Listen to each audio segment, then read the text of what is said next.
Back again. I think the topic of today is salient prediction error. How should we differentiate between the most fundamental view of predictive processing, which we've been talking about, as pervasive within the brain or within individual neurons, and the specific discussion of salience in response to prediction error in specific networks of the brain. So I've used prediction error to talk about salience throughout the entire part one. I'm wondering if that is inappropriate, given that predictive processing is actually a much more pervasive, fundamental concept. But before that, we've got a couple extra things we got to do. First of all, we had a unexpected video go, what I'll describe as mini viral. I can't believe that no one's made this dreaming of a piano roguelike video, which, you know, made on a whim. It was a funny one. I think maybe we if I have funny ones, we queue those up for like Saturdays. Oh, did we drop a video today? Did I not drop a video today? I think I dropped a video today. Yeah! No one cares about this one. Discussing the normativity behind semantics. We might want to watch these like on stream. This channel's goal. I'm not sure, but maybe we should watch them with the express purpose of giving feedback, or like specifically seeing how I could say things better than I did. So that would be the way to go about that. Okay. What did I want to do here? Do I want to respond to anything?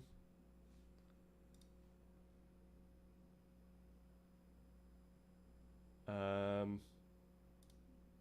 was this one. I'm getting JJ's. Oh, and I said yes. Please send me that. Yes, I think there's another YouTuber with the same idea. Oh, I remember it. It was Funk.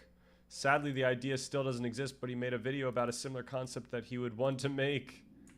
Nice.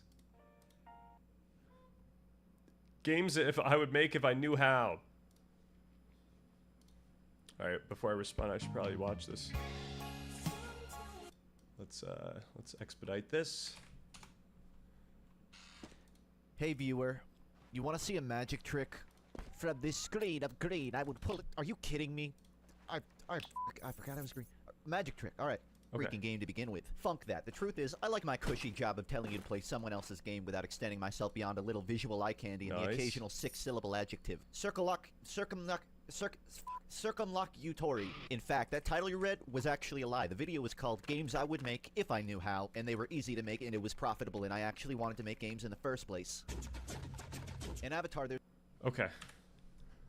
So this is a channel where, okay, I think the topic could be anything that he's interested in, but because of his video making style, people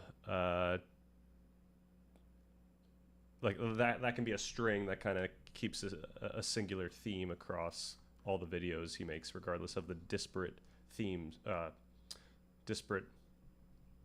topics. So pretty cool. Let's see what these games are. And to make, and it was profitable, and I actually wanted to make games in the first place. Right. Pro bending In Smash Avatar, Fortress. there's this sport called pro bending. The goal is to push your opponents back off their side of the arena using whatever element you're genetically predisposed to bending. Think dodgeball, but the game only ends once you're knocked off stage. Okay, so this looks like someone has made In a a string version of of many this. bad decisions, Nickelodeon never made an online pro bending game. That's why I'm stealing the idea. Movesets look like this. You've got a basic shot, a curved shot, a quick fire, a high jump. To be fair, there is a VR game that does this. That's like really involved, actually. What is that game? VR bending, earth bending? Was it? I think it's specifically VR earth bend. Is it Rumble? No, this looks like a actual fighting game, right? No, this was it. Yeah, this game has crazy tech, if I recall correctly. Nope, we're not gonna get a single gameplay.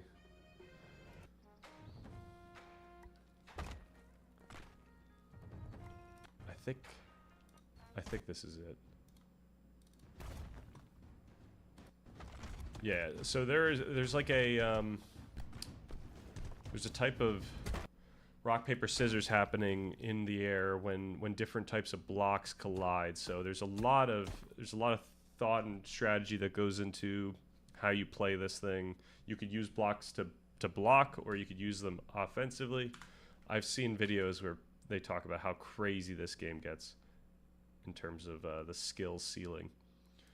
A down dash. But it doesn't have the other bending, so that's...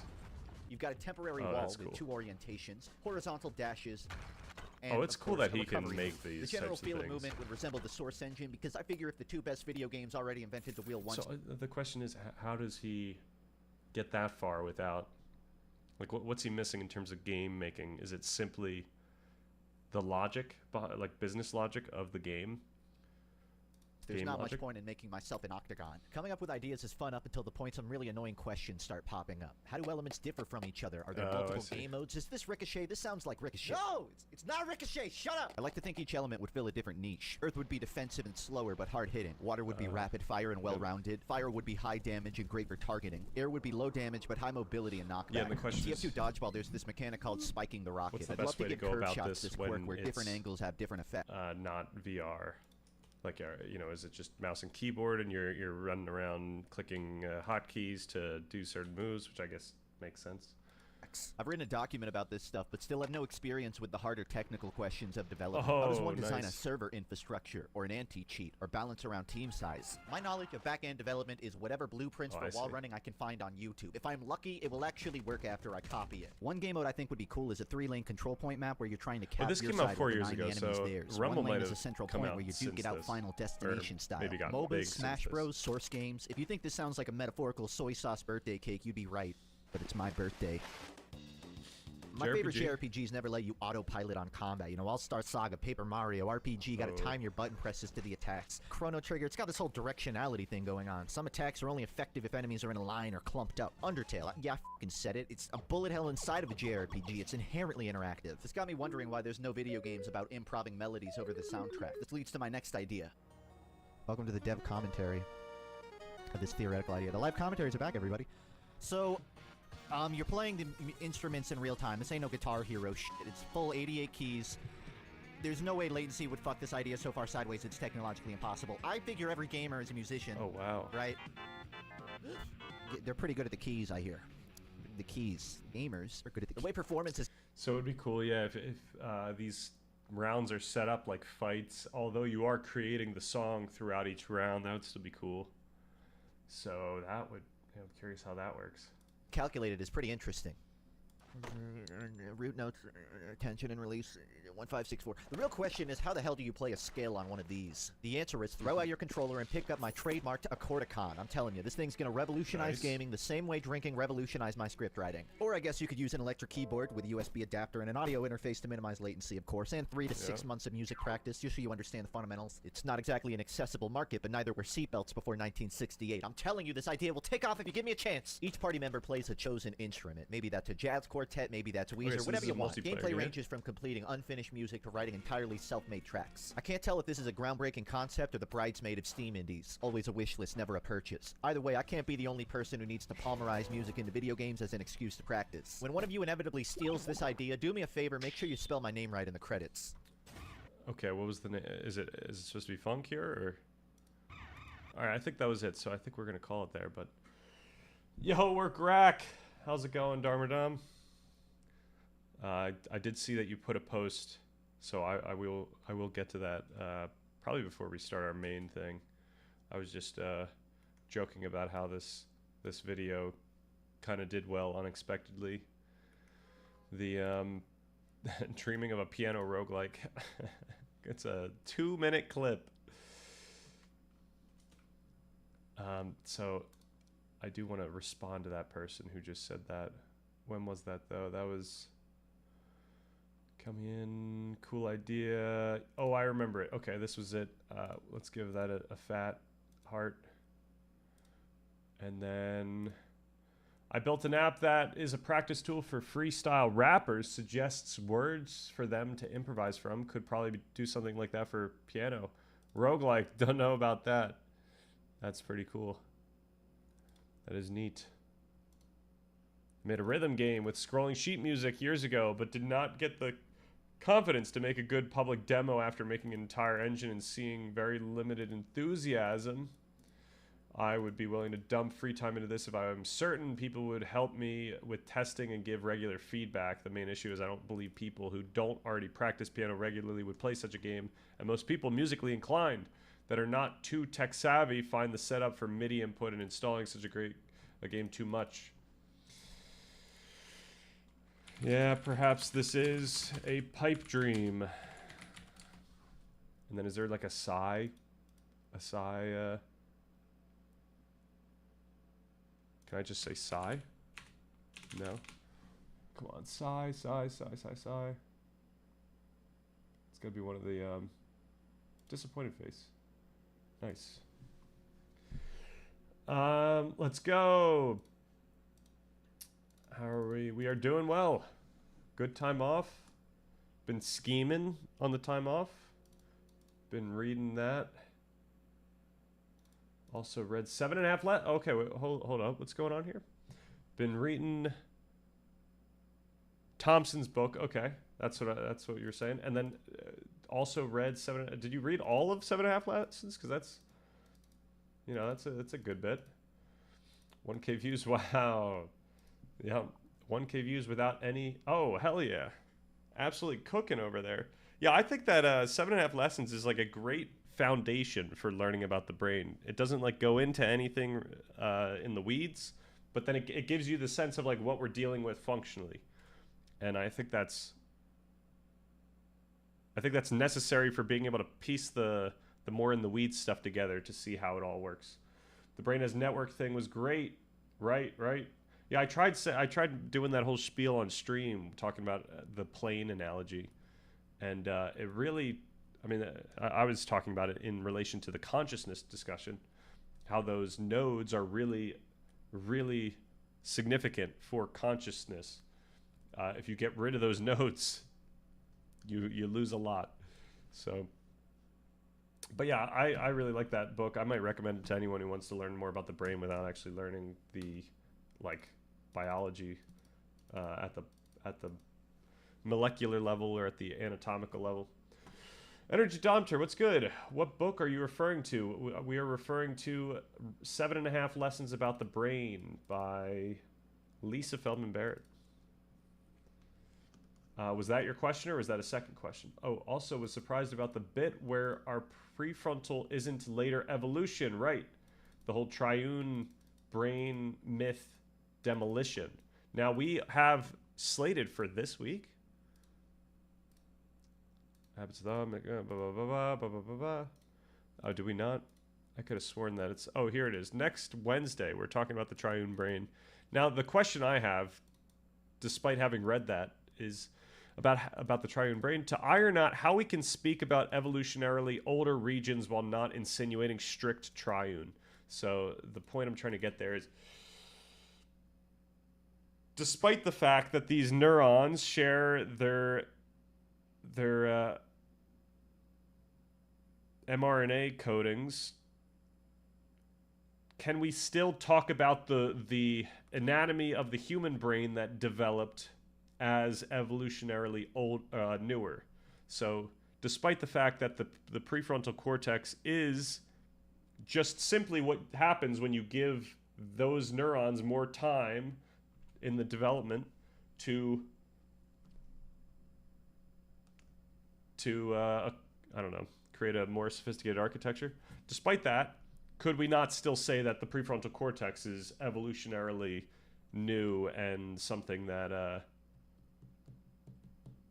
what is the specific way that we should distinguish that from what she was specifically trying to get us away from, which is, I think, acting as if the prefrontal cortex is just some completely new thing, new layer on top of the other layers that other animals have. And the other thing that I think is really important to stress with the triune brain nuance is that, especially like, you know, in the case of humans and how we talk about rationality being this interplay between the frontal cortex and the rest of the brain, these things are really interconnected. It's not like there's like a separate layer that's like instilling some will that you know is evolutionarily older, or it's asserting a will against the evolutionarily older feelings. It's like what humans have is a completely interconnected system that does the entirety of homeostasis, body budgeting, etc. This is how we can see rationality being not just something that, or not simply as something that goes on top of the limbic system and you know it exerts its will on it, but something that is founded on the limbic system in the sense that it requires the limbic system. Now, of course, she talks about how we shouldn't even talk about the limbic system being a specific like thing, as if if we could like point to it. So yeah, the point in this whole deal is that we have to look at this entire network when we're talking about all of these topics, whether it's consciousness or rationality, and we have to point out that everything is involved and necessary. So the body is important for consciousness. The body is important for rationality. Okay. Was trippy. I was reading at the same time that in Tibet they say the mind can't be represented in the slightest other than as a network of nodes called a mandala. Nice. Now I'm curious, for them, would these nodes be phenomenological? Or is this some, like, how do they arrive at that type of speculation? That was the second question. My first question is, what's your perspective on Wittgenstein's philosophy of color? Have we not done this before? I think we could. We've done Wittgenstein's philosophy of color, but I could be wrong. I'm not going to spend too much time because we have a lot to do, but focuses on the logic of color concepts rather than physical or psychological theories. He argued that color language operates through language games. The impossibility of reddish green is a grammatical rule, not a scientific find. Yeah, I think we conceptualize the colors that we see. I think when we conceptualize these colors, now granted there's some empirical aspect that is dictating these rules that we come up with, but in order for us to conceptualize this, we need to draw boundaries on our concepts. And these boundaries, as we've talked about, are salient as relations. So it's important that a color green is not the same thing as the color red, that these are distinct colors, but that you could say a purple is, you know, like it's a property of the color purple that is made up of blue and red. You know, like these are relations to other concepts that actually positively constitute the concept we're talking about. Stand of the Mana, what's good on your helmet?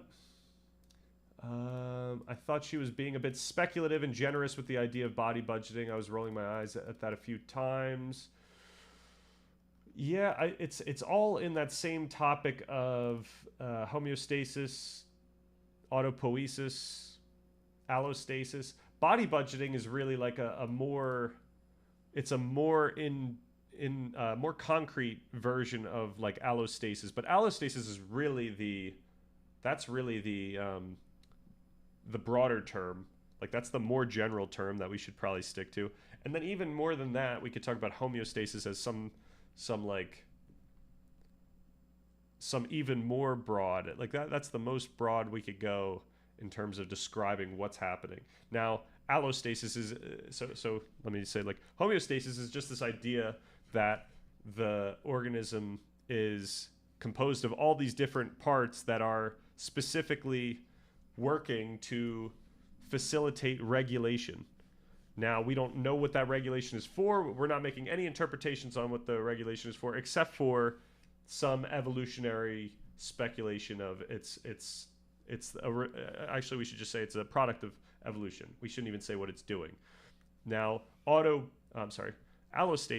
is now adding in this interpretation, this interpretive lens of that it's not just regulating things in terms of reacting, but it's also doing things proactively. Now, there's a certain level of like interpretive magic that we're adding there. Like you know, we're saying, hey, because we've noticed this behavior, we could see that it's doing things that'll help it in the future. This is like more of our own conceptual understanding of what is going on. And then even more than that, we could actually, body budgeting might even be right there. Like it's similar where it's like, you know, this is all still happening via homeostasis, but now we're like pointing out what's actually going on. We're interpreting what needs to happen in order for homeostasis to occur, which would be something like body budgeting. And body budgeting is quite broad, but that's the power of it. It could talk about glucose, or it could talk about glutamate, or it could talk about adenosine, that molecule that builds up throughout the day and needs to get cleaned out overnight. We could talk about any of these things. We could talk about dopamine. You know, body budgeting is simply just another way of talking about chemical reactions or processes within the brain and the body. And we would say that because it's happening for the sake of homeostasis, therefore it is budgeting, as opposed to just body chemicals. So yeah, when she talks about body budgeting, she's using it in just a pervasive term of like homeostasis. Like, you know, all these things we just know is homeostasis, according to our most sophisticated view of evolution, which really wins out over every other interpretive lens we could use. Not that it isn't a thing, just that she applied it to everything. You're right. Like, yeah, I think that's why, just because she's pointing to a really fundamental topic that perhaps she should have pointed to something like allostasis every time that she said body budgeting. But I think she was trying to make the book a little more accessible. So, you like Ori? Are we talking about Ori and the Will of Wisps? Like the game?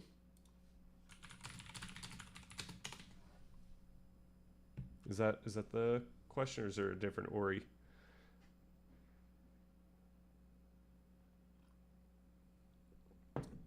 If that is the question, I think Ori showed up in my like B tier of favorite games, which means I really, really like it. But I could, oh, and the Blind Forest. The Blind Forest. Where did the Blind Forest show up? Ori.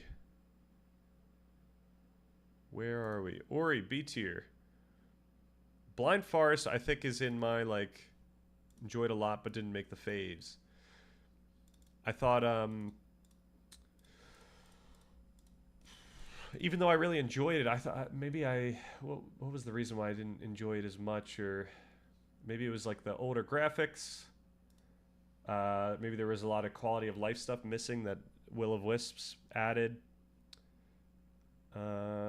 Yeah, I don't remember why I put it in the S tier of my non-favorite games, but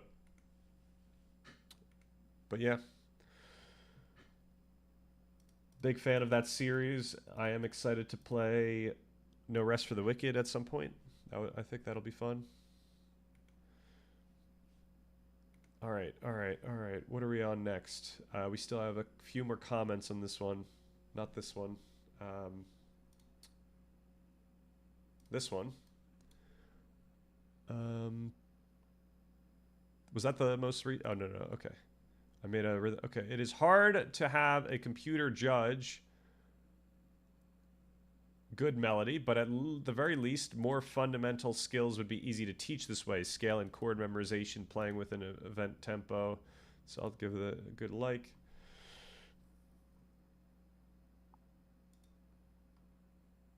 And then we've got really like this idea and makes me want to explore the concept of using chord tones, neighboring tones, to determine how good a melody is, or allow for dissonance as long as there's resolution. Maybe there's an objective per song that favors dissonance if it's meant to be an unsettling track. Anyway, oh, these are great ideas. Yeah, these are great ideas. Both.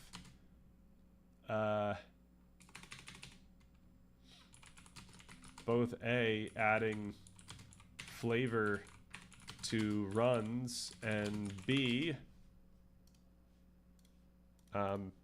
making it easier to quantify success conditions. to... No, it would be quantify success, or it would be to make explicit success conditions. I'll just add this, but awesome. Anyways, I could go down a rabbit trail brainstorming that. Really cool idea. I appreciate it. All right. Good stuff. It's always fun to see this. It's also a little funny to see that video doing as well as the almost as well as the consciousness video that took me 2 weeks to make, rather than this 2-minute random aside I said in a stream one time, which is hilarious. But This channel's goal is... this actually, you know what? This is a great way. This is a great segue from what you just asked, Energy Dompter. So I think it might be fun to just watch this all edited. I realized how many ums and likes I use in speech, so it'll be nice here to, you know, perhaps hear me. Oh, I say a lot of you knows, which I need to stop doing. It's nice once I edit these to hear myself just say something without any of those fluff words. I think AI could judge that decently. Yeah, that's the other thing. If we get AI that is effective enough at judging, then we can add that into the mix. But we wouldn't want that to be the only judge, because then people could just get upset that the AI is a bad judge or a good judge, regardless of what they're putting out. Maybe they're putting out something they think is good. Your third most popular video is the penguin. Not anymore, but my fourth most popular video is the penguin now. But I hope that penguin video keeps flying up. That would be super funny. 220, hell yeah. All right, here we go. This channel's goal is to push people out of the idea of like the analytic mindset where things just there's like a rule set that is objective, and it's all about how we feel. It's all about the subjective experience. Chomsky's prescriptive guideline: obscure and intuition-bound notions can neither lead to absurd conclusions nor provide new and correct ones, and hence they fail to be useful in two important respects. I agree. Like, we take that stance here. So a couple of ways to go into that. When we're conceptualizing our understanding, like conceptualizing the things that we experience, like the meaning we experience, you know, I choose to go with a framing of a conceptual frame. Oh, I am like straight up overshadowing my own self here. Nice. Very nice. Oh, also, is there a when we go onto this stream right now, does it allow watching in... Okay, it only goes up to 1080. So I set this actually to be 1440. Hopefully that actually affects my save, because if it affects my the video that I saved in my machine, then when I create clips like this, we could watch them in 1440, even though the stream only goes to 1080. Your third bro hit 1.25 times on himself. Yeah, just doing nothing. Yo, Birdbanes, good morning. What's good? Chomsky name drop, highly controversial. Yeah, it has become more controversial for sure. Framing where you know, I think of these things as concepts, and that allows us to talk about the relations that certain concepts have between each other. And following Hegel, we can go, you know, relations of incompatibility and consequence. So what things imply are impossible. That's the prescription and the proscription. When we're talking about concepts, and we're talking about the normative aspect of concepts, that we can think about these as norms, given how we learn information. We learn information as if it's a rule. Like, I always give the example, like when a parent teaches a kid like what some object is. I keep using the example of a sun, because that you might be able to picture that in like a kid's book. The parent points at the picture and says, that is a sun. And so the kid is learning a rule, and the rule is really more fundamental here than what the sun is, like the semantics behind it. There's like a priority of the normative aspect of what's going on.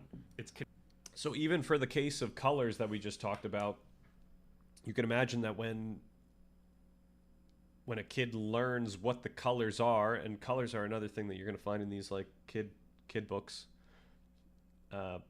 even though it does reflect some empirical thing, what ends up being what the kid believes and says going into adolescence and adulthood, like it's more fundamentally those rules that it learned when it was a kid rather than some reflection or some more direct reflection of like the physical world.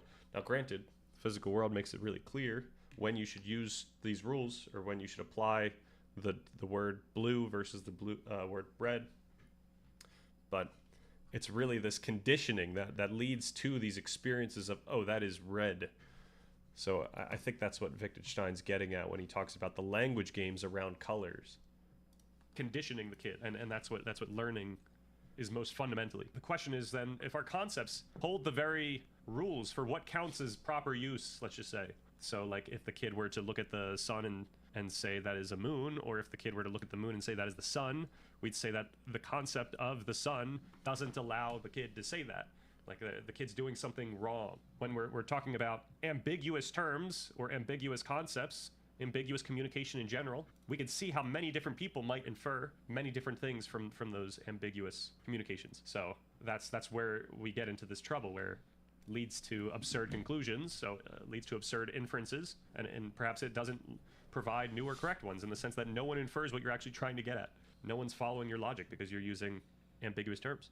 Now, people usually get away with using ambiguous terms because a lot of people might be thinking very different things, but because they can fit it within their own rule set, then it feels like everyone feels like, oh, it makes sense. And then you realize, oh, we all think different things. But that's where it's really nice to have like very broad frameworks, which I think that like religions do really well. And spiritual practices do that really well in such a way where everyone can take different meaning. Like even just the idea of like a God, which is, you know, quite abstract. Like people could have different relationships with their own minds, and in such a way where they could feel like this is God, and it works because it's so abstract. It can map onto everyone's unique experience, which is quite effective. And then of course, when we talk about norms and normative practices in the document, we are highlighting predictive processing as what drives our noticing that someone has broken the rules, and it also drives our learning. So it's been a while since we've read this stuff, but this is that's a good segue to what we're going to talk about today regarding predictive processing. That's a duck. No, that's a bird, you fool. Absolutely. I have an alibi. This is always fun stuff. Our exploration has led us to view concepts as dynamic and context sensitive. A word like bank means one thing if we are discussing finance, and something entirely different if we are on a river. What tells us which set of semantic relations is appropriate to apply? In order to answer this question, we can shift our perspective. We can begin to think about concepts not just as descriptive labels, but as embodying implicit rules for their own proper use. This normative perspective suggests that we are not at liberty to apply concepts in any way we please if we wish to make sense. These are not... So I think when we rewrite this section, or when we get to the roast of this section, we should try to make the wording more careful to get across the fact that these are just ways we can think about concepts that we, that we experience, that we notice in our own minds. We can think about these types of rules and whatnot. I feel like maybe the document makes it seem a little too much so that I'm trying to point out that there are normative relations just there, when really we're trying to just point out how we've been conditioned and how that affects our phenomenology, how that affects the meaning we experience, how it affects the things that we say, the words that we use, the words that we understand, how we make sense of the world, etc. Objective laws like those of physics, but implicit standards that constitute our shared world of meaning. The semantic relations of incompatibility and consequence we discussed earlier can now be understood as the content of these very rules. For instance, the semantic fact that a cat is not a dog corresponds to a normative, prescriptive rule. One ought not apply the concept cat in such a way that it is also a dog. These are exclusive. To do so is to make... So instead of we can now be understood, perhaps something like we can think about the semantics, the semantic relations of incompatibility and consequence that we discussed earlier as the content of these rules. A mistake to violate the implicit rule that governs the concept's intelligible use. Jago, either way, there's only one kind of bank that I make. Oh, hell yeah. And that's a completely different type of usage. Like, we could see how intuitive that, like, the way you just used that word is so culturally contingent, and it's so novel to, you know, the past 50 years. Did people say that 50 years ago? Was that even a saying? We can ground this idea of rule following in our lived experience by connecting it back to the neurobiological reality of prediction error when our application of a concept conflicts with. And then I need to stop using prediction errors so pervasively. Like, we should really connect this back to something more intuitive, like simply memory, and I don't know. We'll figure that one out. The world, it triggers a violation of expectation. We can think of this felt sense of dissonance, of things not being as they ought to be, as the experience of prediction error. For example, if someone points to a cat and says, "Look at that lovely dog," we experience a moment of cognitive friction. This friction, this jarring affective response, signals that a conceptual norm has been breached. So yeah, I feel like this channel's goal is to push people out of the idea of, like, the analytic mindset where things just there's like a rule set that is objective, and it's all about how we feel. It's all about the subjective experience. All right. Oh, we got that as our recommended. All right, next on the docket, before we get to what we actually want to do today, is to watch this video that you posted, Darmadam. If I can.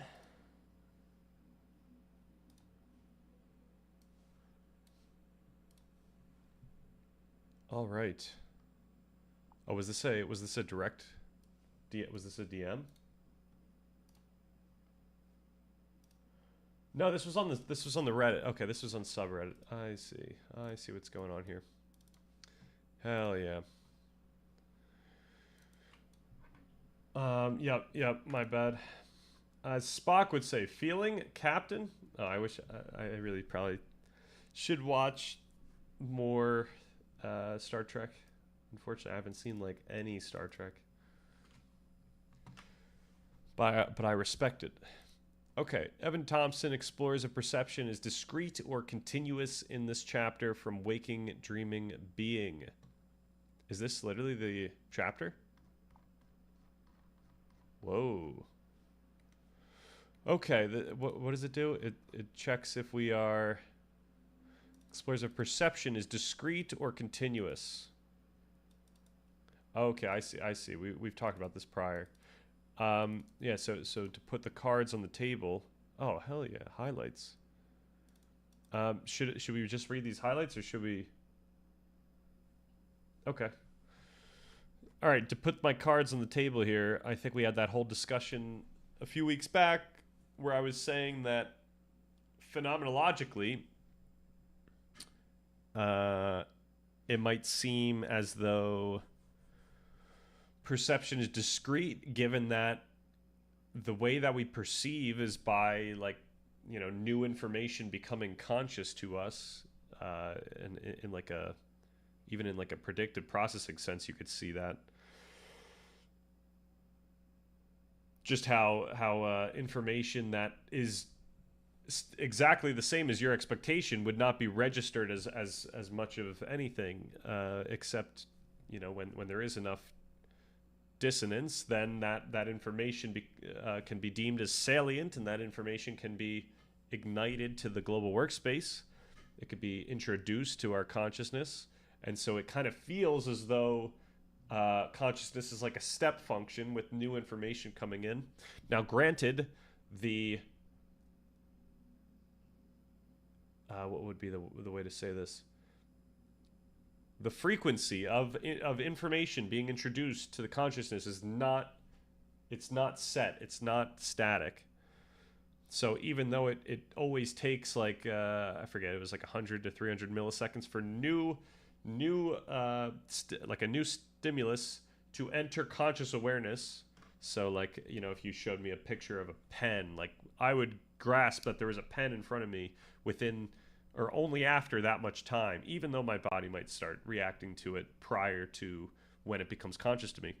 That said, ignitions are happening, and when I say ignitions, new information is being added to consciousness at intervals that are irregular. Like, it could be, you know, something's coming from the linguistic center, then something's coming from visual. Like, you know, it's just these back and forth, constant ignitions happening that are setting up what's going on in the global workspace, which allows every other player in the relay to process that information effectively. So yeah, if we were to look at just the neurobiological,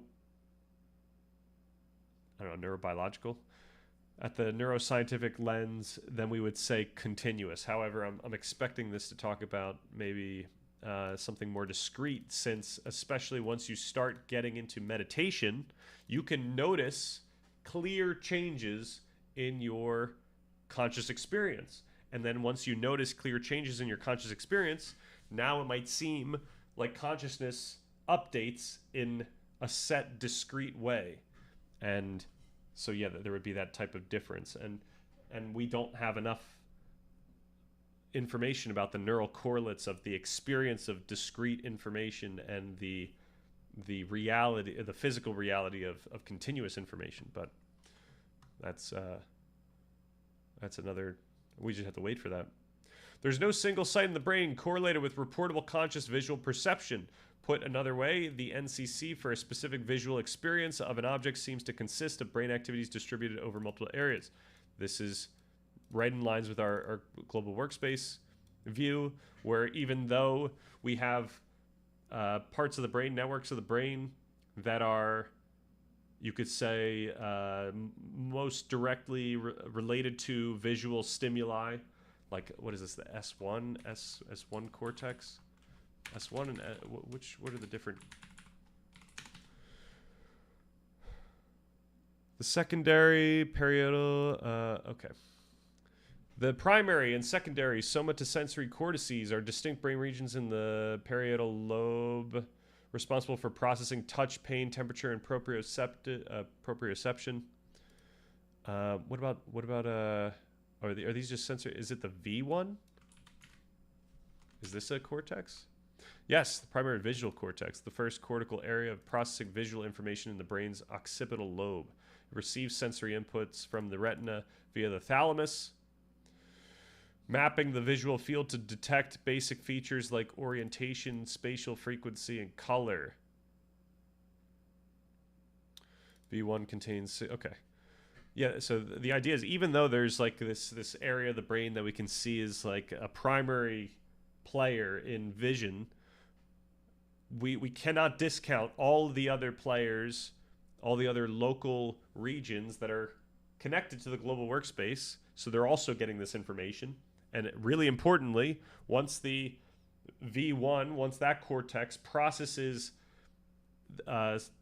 perhaps more raw visual stimuli, it will add information back to the global workspace that other parts of the brain can process, adding that, like, all the significance that we arrive at when we see something and we see that it is a penguin and not a pen. That requires a lot of different areas in the brain, a network, if you will. Shrink the box, the cam box a bit. Oh, is it over? There we go. I see. I'm sorry. Yeah, he gave the metaphor of a Mexican wave starting in a crowd, and is that like this wave type deal, in terms of sensitivity of neurons firing across large regions of the brain. Right, that's I think a discussion of the phase potential that we were talking about. Oh, the density, I'm sorry. Crowd in terms of the density of neurons firing across large regions of the brain. Oh, okay. Right. I still think that might be the phase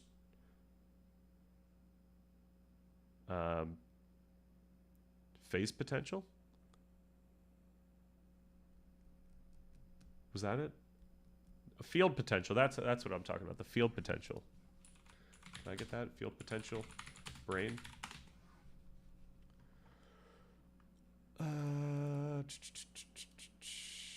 synaptic activity of neuron populations near an electrode rather than single action potentials. They reveal brain oscillations and are crucial for understanding cognitive, sensory, and motor processes. Okay.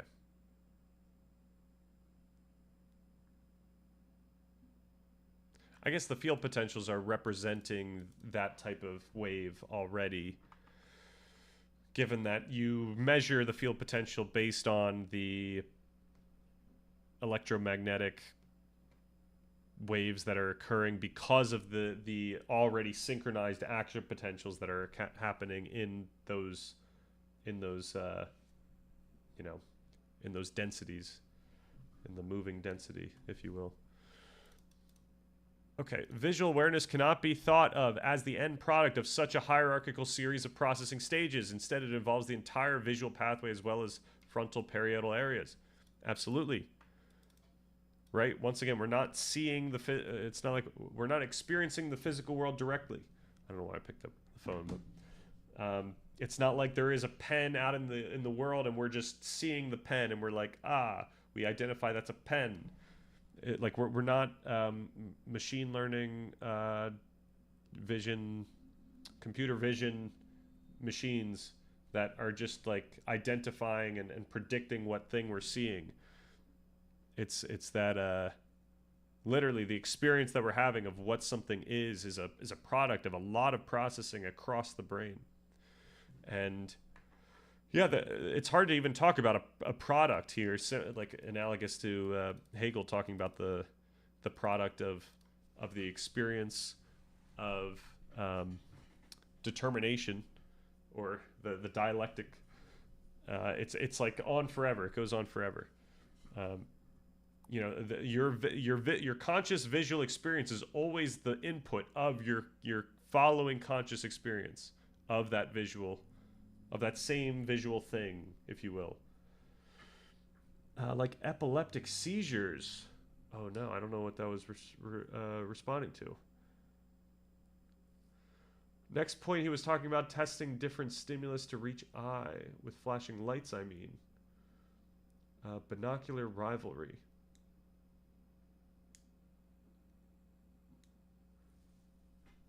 Epileptic seizures with flashing lights. Yeah, I'm not sure how that actually, I'm not sure how that affects a seizure.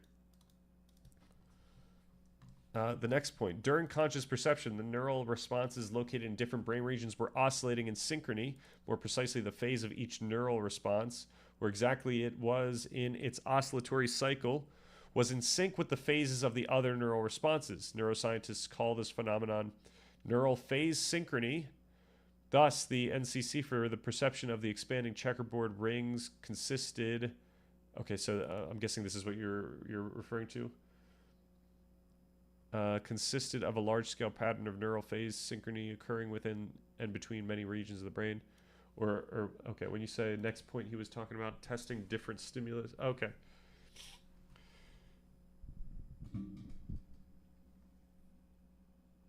Yeah, I know there's a lot of studies where you give different information to each eye and then you kind of react differently, or there's all kinds of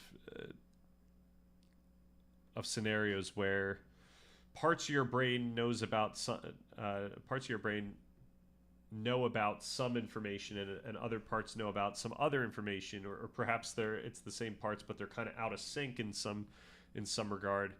And it's just all going to show that what becomes conscious is quite affected by this dynamic of information processing happening in the brain. The stimulus stays the same, but conscious experiences going back and forth or doing other stuff. Right. So that back and forth we can think about as ignitions. Ignition is that word for information entering the global workspace, aka consciousness, effectively. We can imagine that information is entering consciousness from, to these two different stimuli, or stimuli. And so your phenomenological experience would be something of like a switching back and forth. Now, it wouldn't necessarily be switching back and forth at some regular interval, though that might actually be the case depending on the frequency of certain brainwaves and how that would get information to the global workspace, but I'm not sure. I wonder if there's any relation to the visual composite we get from wearing old school 3D glasses with different color lenses on each side. Oh, that's a good question. Yeah, I'm not sure how that functions. I'm not sure how they came up with that technology. And if it required much of an understanding of consciousness, or if there is something very simple going on with those two colors, which could be the case. Maybe it's literally that those two colors process the information. Like I imagine those two colors are already the filters, so they're already affecting what's reaching your eyes, such that you could think of the photons that are hitting your eyes.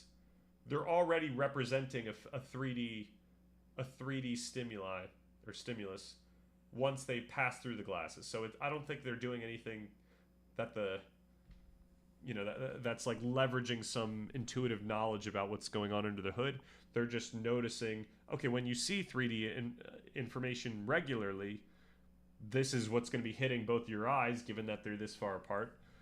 There's going to be some disparity there, and can we just make that disparity even when it's not actually there? And that's what I'm guessing 3D glasses are doing. Make it more 3D, right. Red and blue are opposite ends of the light spectrum, right? Yeah, does that have something to do with it? Ultraviolet and infrared? I don't know too much about light, but I think you might be onto something. All right, gamma oscillations, which are known to be associated with perceptual recognition and attention. Gamma, which are these the slower ones? I believe so. I think gamma oscillations are the frequency of the global workspace. So imagine that local networks that supply information to the global workspace, they're running faster. They're running really fast.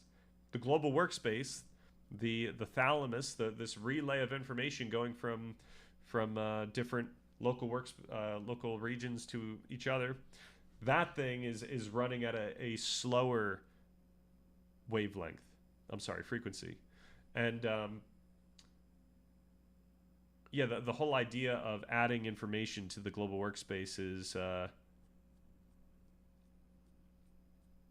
believe, like the ignition has to happen when the global workspace wave is like passing by.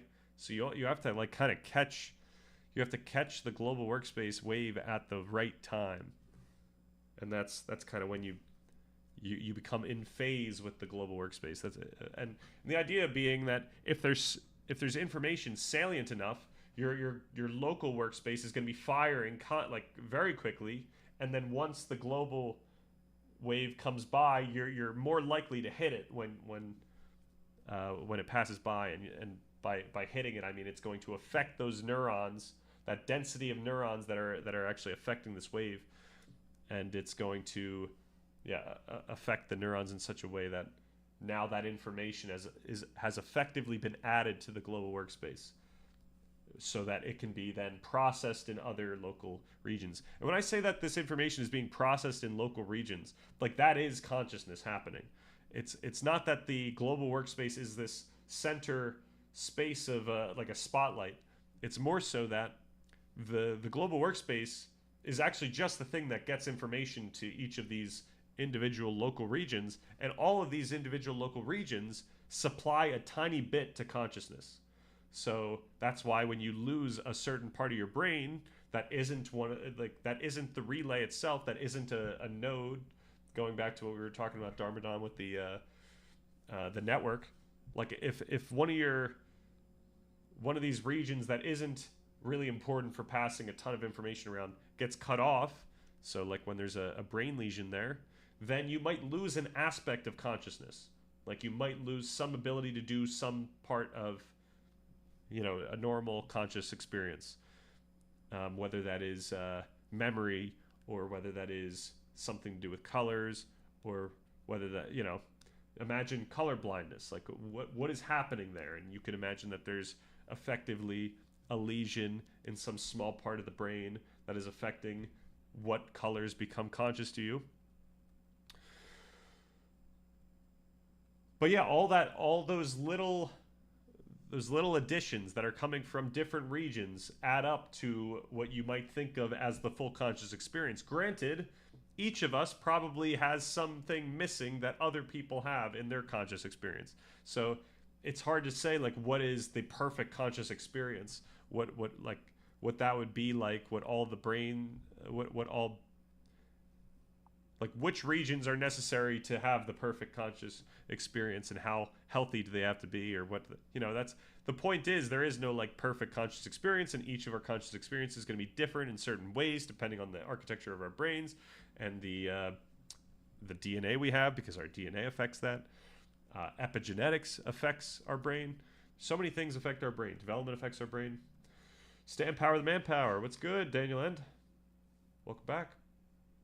So yeah, but this is why I think this, like having this extra understanding of the brain really points out how intuitive it is to think about consciousness as being the product of this distributed network of activity within the brain. It's like it's really intuitive. It makes a sense of a ton of different things, and yeah, there's just more of a philosophical discussion to be had about qualia and like how that might actually lead to this experience that we have. But at least once you realize that our experience of even making sense of something or trying to think about the meaning of something is affected by all these little additions. So if we were to lose something like the part of our brain that can associate information together, then we wouldn't be able to think about consciousness in that same way that we might be doing right now. Okay, gamma is the fastest, I believe. Okay, if that's the case, then I'm thinking of theta waves. Theta waves would be the perceptual recognition attention. I'd imagine that would have to be fast. Right, okay. Occurred regardless of whether the ambiguous stimuli were seen as meaningless shapes or faces. But at the aha moment, when stimuli were seen as faces, the gamma oscillations became synchronized at parieto-occipital and frontotemporal regions. In other words, the NCC for the aha moment consisted in the phase synchrony of the ongoing gamma oscillations. Okay, and I think then it's the theta wave that is constituting this global workspace.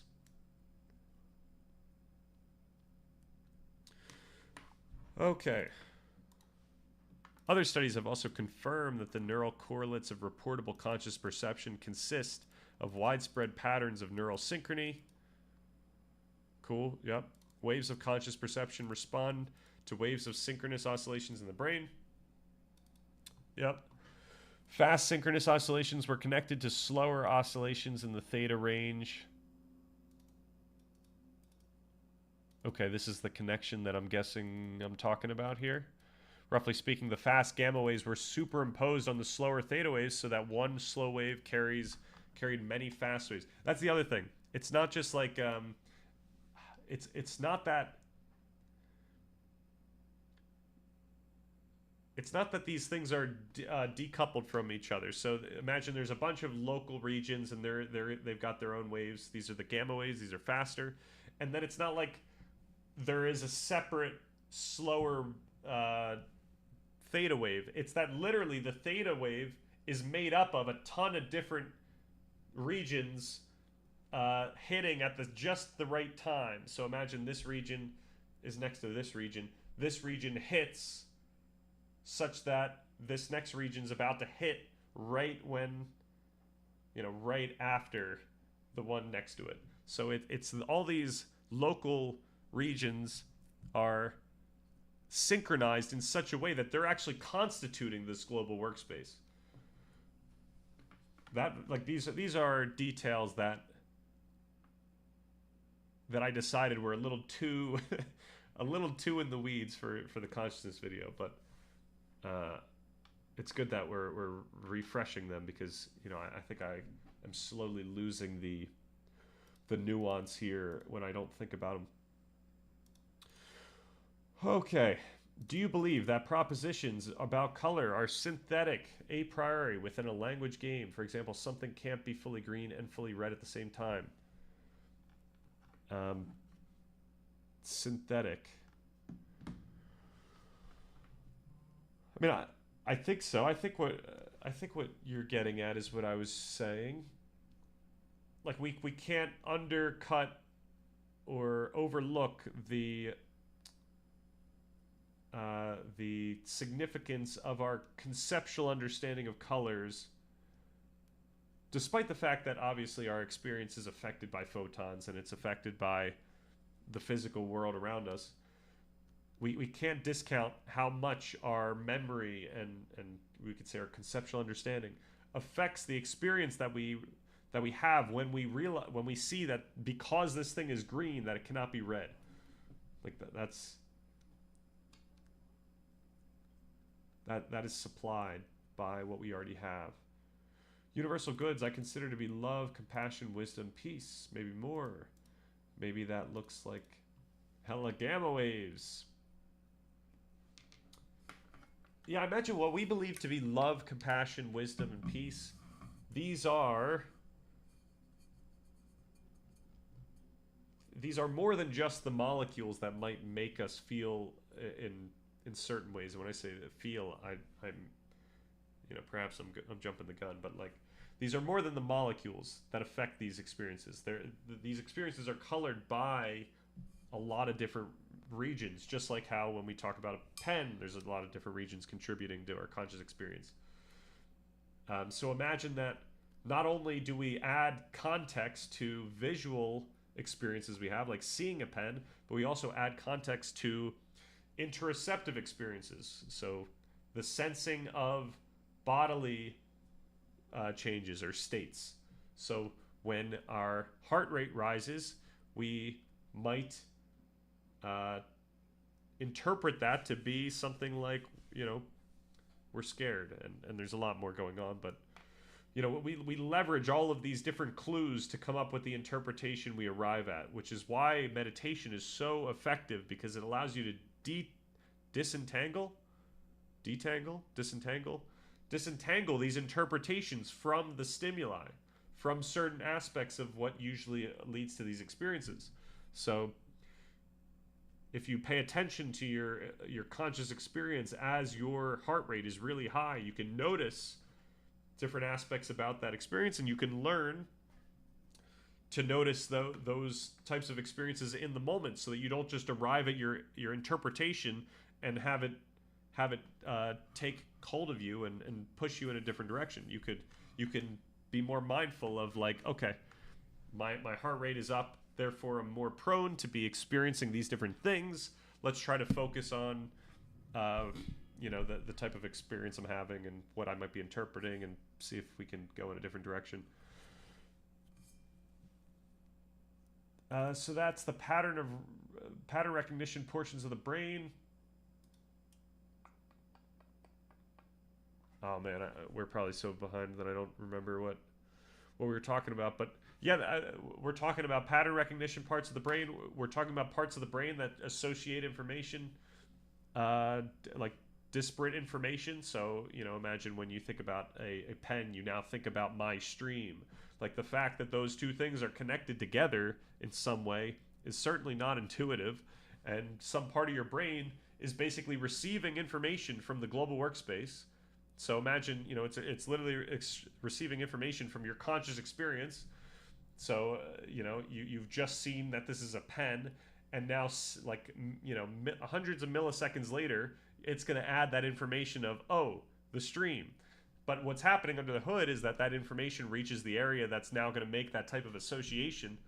And, it's certainly not just one area that makes that type of association. It's constantly different parts of the brain are taking information, adding information back, and, you've got this whole loop. Kind of insane, but it's really, really cool.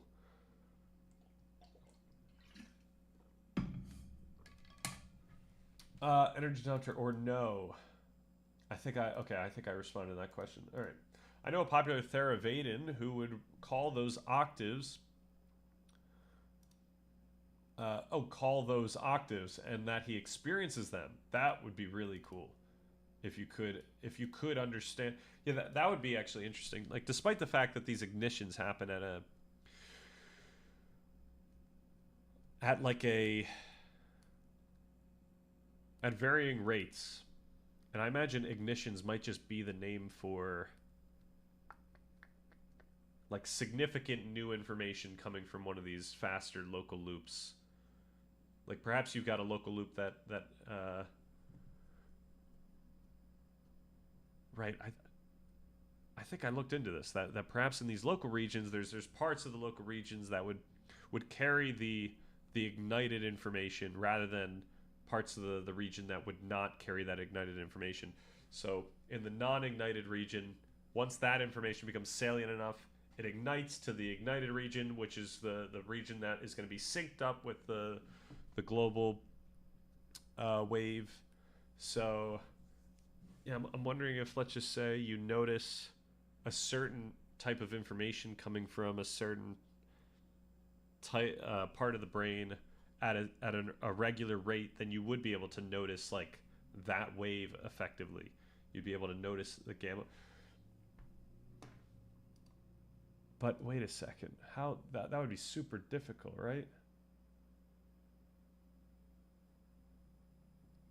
Yeah, I imagine it would be very much impossible to notice gamma waves as they're happening, but theta waves maybe you'd be able to notice, because theta waves, the way that I think intuitively you'd notice theta waves is, as I was saying, like some aspect of your conscious experience is updating at a regular interval, and you're able to notice that type of thing happening, and therefore you are essentially noticing your this theta wave. Now, granted, it's not like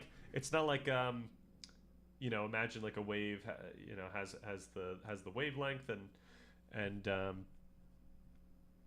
you know, it's hitting its like amplitude at a certain time.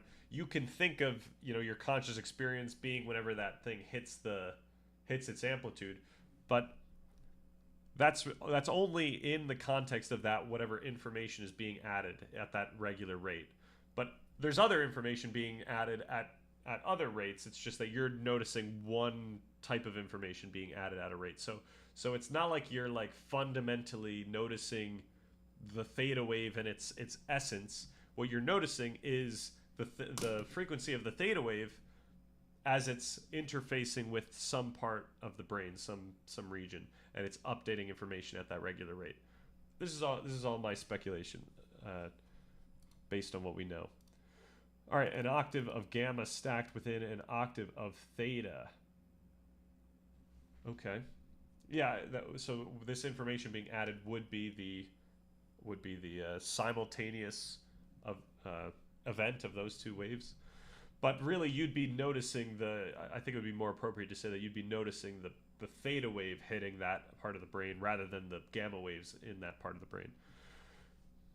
Okay, what do we got here? Synthetic a priori proposition. The predicate, blah, blah, blah, blah. It's not logically or analytically contained in the subject.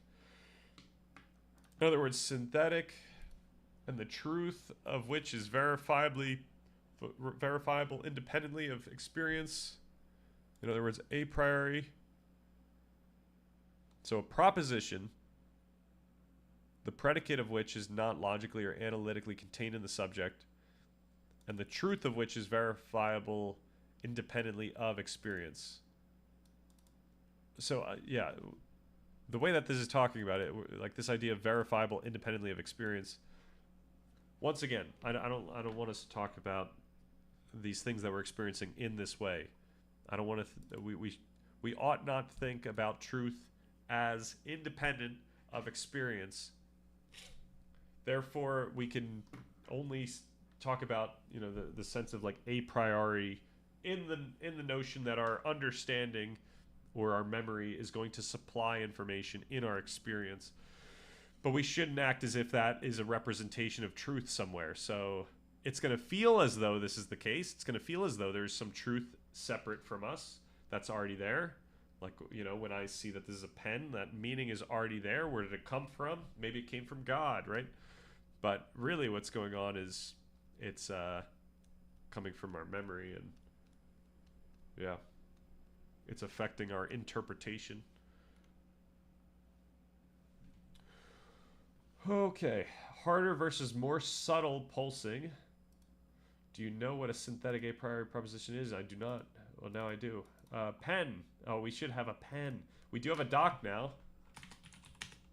if I recall. Oh, but it sends it to you. It whispers it to you.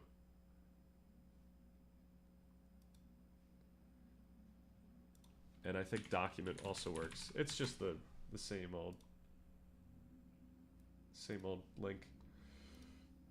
But we should have a pen one. What would the pen one do? Untangle, disentangle? Right, those probably work.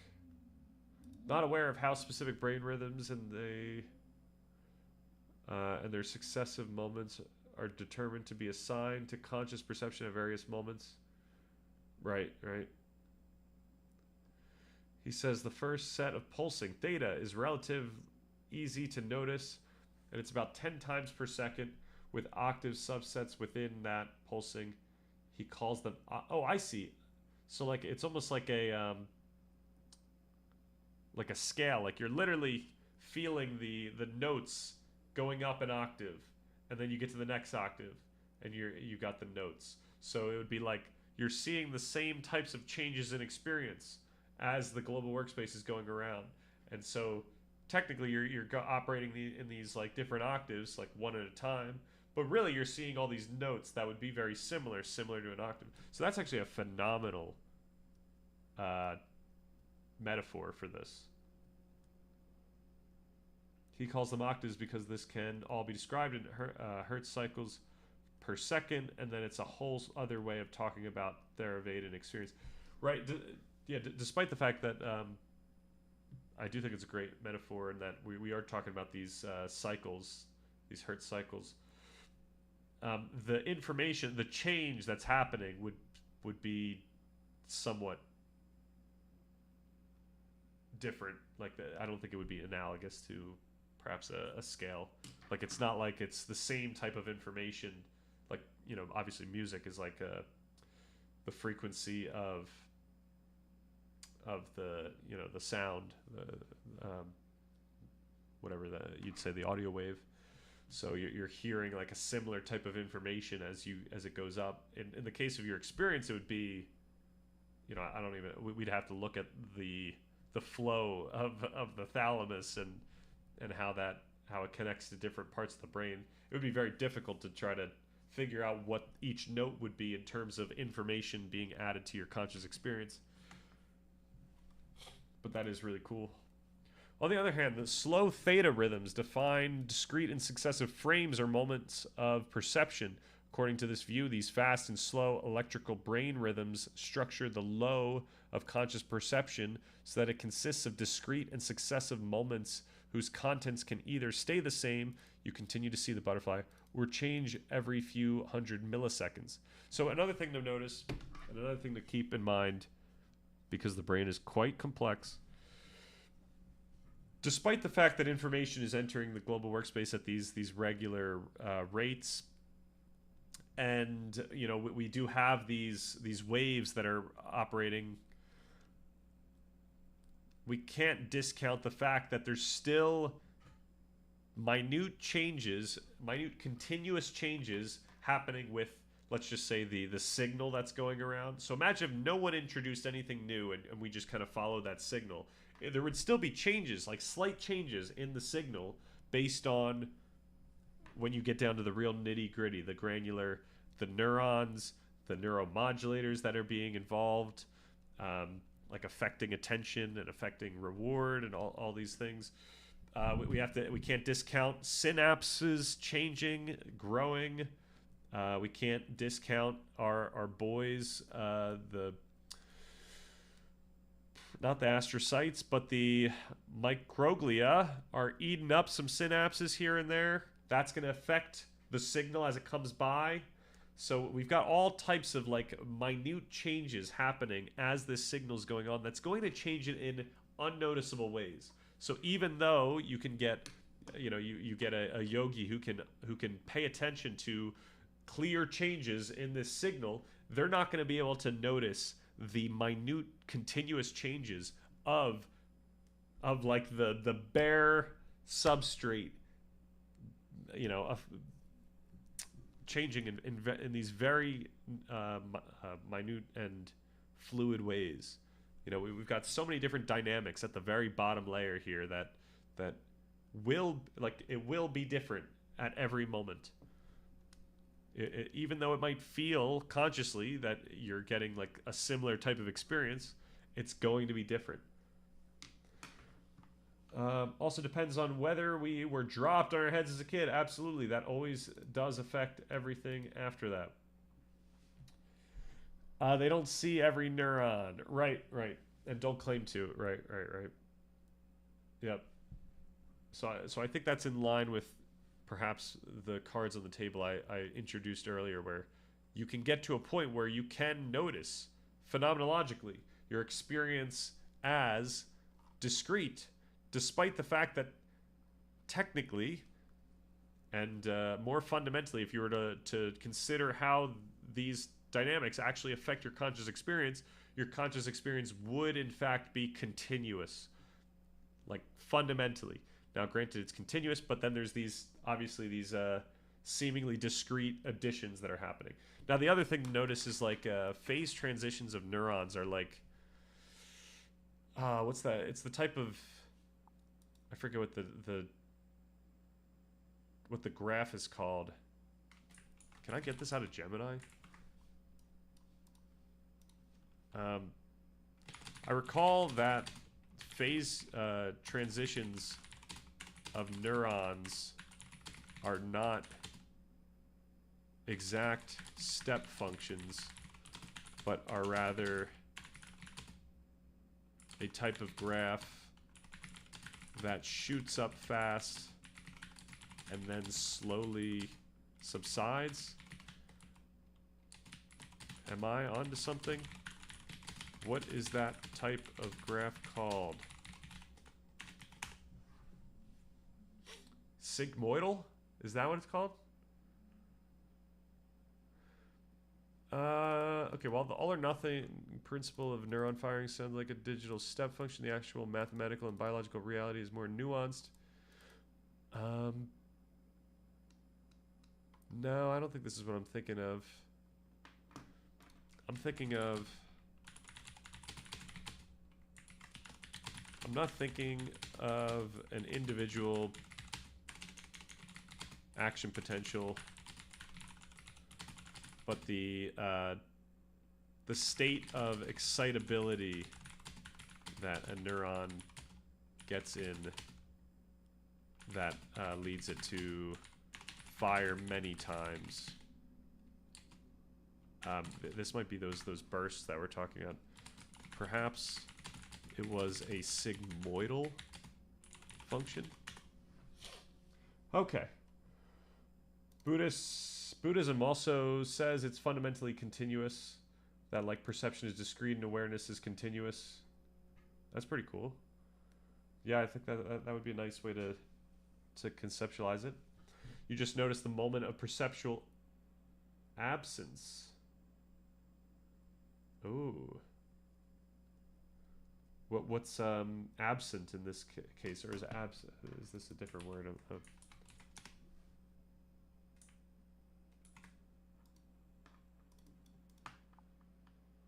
Oh, the moments without sense data. Okay, just mental thing. Yep, alternating with the chunks. Hell yeah. Yeah, I think this is a good foundation going into meditation month. I think it'll be nice to have this type of understanding, because I think we could come up with some really exciting and interesting topics to explore during the streams. Okay. You are likely conflating two distinct concepts, the sigmoidal activation function and spiky frequency adaptation. Yeah, it is important to distinguish between them because a sigmoidal function levels off, saturates, but it does not subside. Okay, yeah, I think I was thinking about a sigmoidal, but I was wrong about the going back down. Oh, is this not it? No, I think this is it. Okay. Excitability, probability. The sigmoidal function describes the relationship between the input a neuron receives and its firing rate, or the probability that it will fire. It is an S shape, an S curve. It starts at 0. Yep. The phase transition in nonlinear dynamics, the point where a neuron switches from resting to repetitive firing, is called bifurcation. Oh, it does not. Okay, I got to figure out what I was referring to specifically. I think it was somewhat like this, but I could be wrong about that.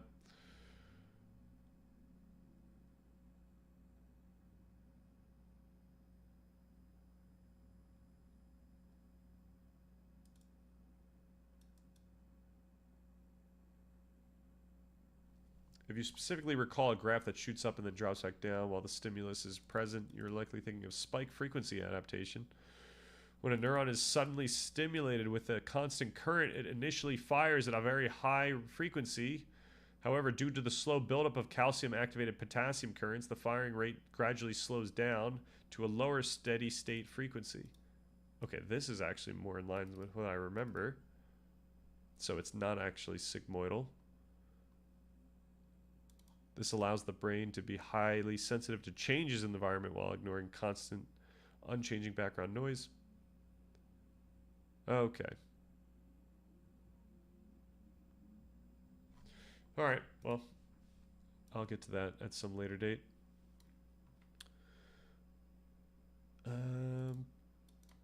Recent experiments show that whether a visual stimulus is consciously detected or not depends on when it arrives in relation to the phases of the brain's ongoing alpha and theta rhythms. You're more likely to miss the stimulus when it occurs during the trough of an alpha wave. As the alpha wave crests, you're more likely to detect it. That makes sense. Measure given in certain Abhidharma texts of how long these moments last bear comparison with modern scientific estimates of the duration of a moment of perception. Very cool. We have good reason to believe that meditation could increase both one's sensitivity to the moment-to-moment flow of events, measured according to objective criteria of awareness, and one's inner cognitive access to that sensitivity, including one's ability to report and describe it. Hell yeah. Absolutely. Slagter, and Davidson found that intensive Vipassana meditation practice affected these theta rhythms in ways that were linked to improved performance on the attentional blink task. First, for both the practitioners and the novices, the neural oscillations in the theta frequency range phase locked to the targets when the targets were consciously perceived. Yep, good stuff. And I think that all makes sense. Yeah, it's cool that we've got people looking into how this works and what else we can get out of it. There's probably a lot more to explore in that area. Okay, we need to start on this topic that we have slated here. The caps are so subtle and I'm always unsure what they actually contain. They say some sort of cognizing the sense data, but to get a sense of that in practice is just so advanced. Yeah, I'd imagine that you'd really have to... I think you'd have to get to a point where you're like past that in a sense. Like you're at the point where... Like I wonder if you have to get to the point where you start consciously experiencing nothing almost, and then you're able to give yourself the ability, like you're able to actually focus and pay attention to those minute changes. Like you have to get past where you need to even is that Banganana? How does that work?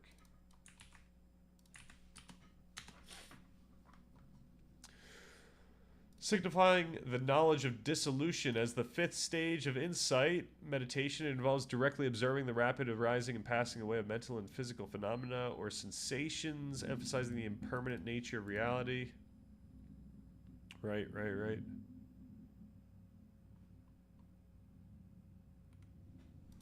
Yeah, so like getting there and then afterwards noticing those. Unless that was the actual noticing. Okay, in its most advanced form, you tune out the arising part and just notice the gap spacing. Oh, that's cool. That's cool.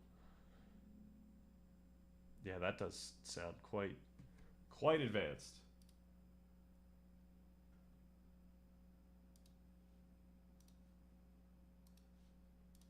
All right, what do we got here?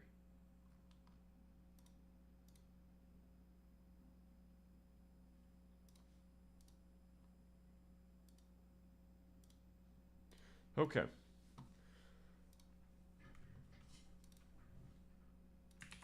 Let's just run with this question. How should we differentiate between the most fundamental view of predictive processing as pervasive within the brain or within individual neurons?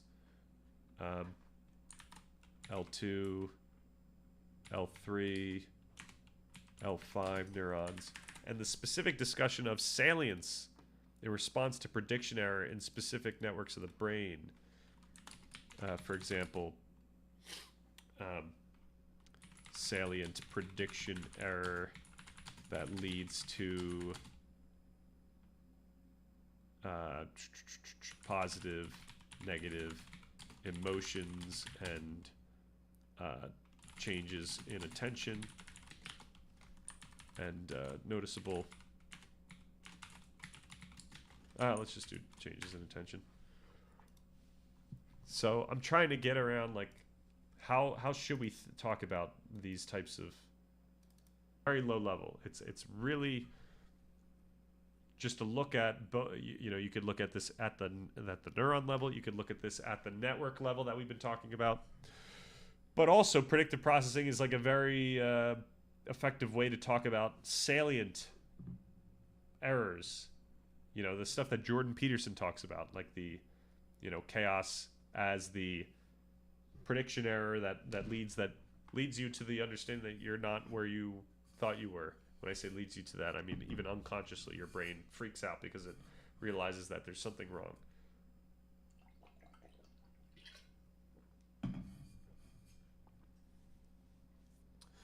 It's not that far off from their highest state.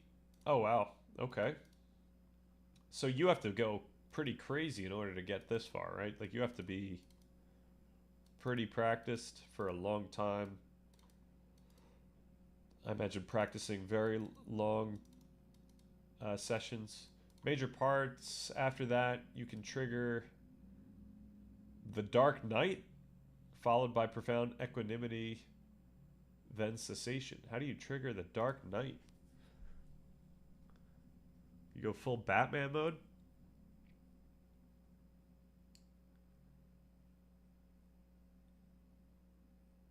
Or is that like the Dark Knight, like in terms of you just shut everything out and then you feel this profound equanimity of the silence there?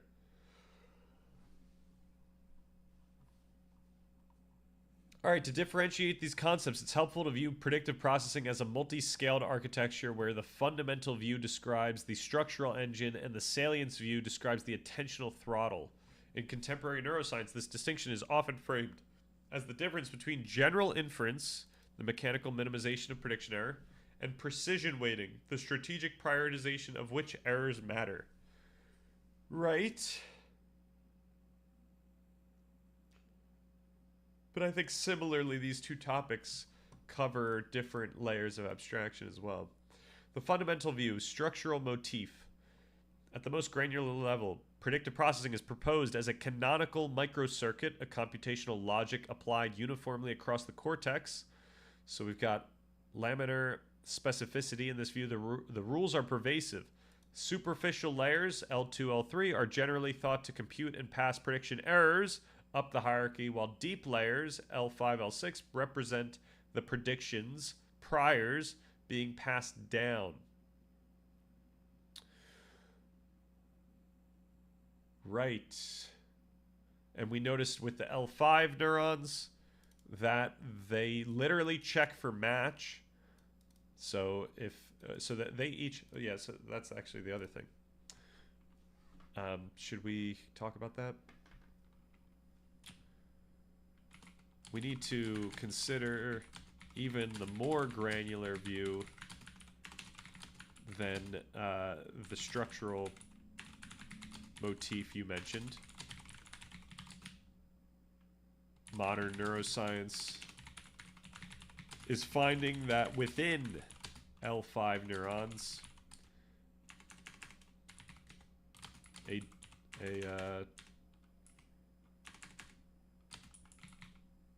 there is an interfacing of priors with bottom-up signals, and these neurons effectively detect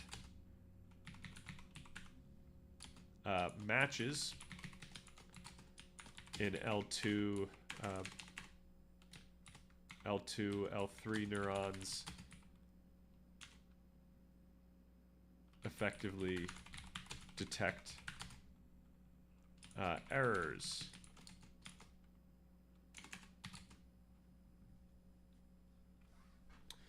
All right, the fundamental view treats the brain as an entropy minimizing machine. Every neuron or local circuit is simply trying to cancel out incoming signals using its internal model.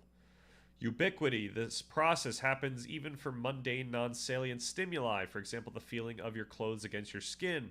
The error is minimized, the signal is silenced, and no higher order processing is required.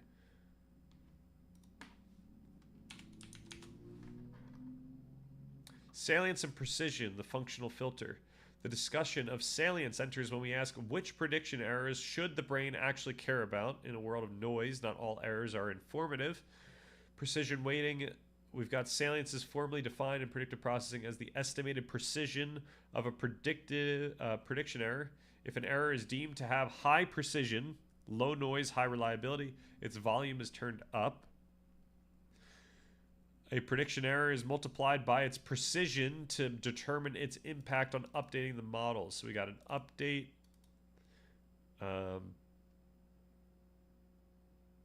What does this mean again?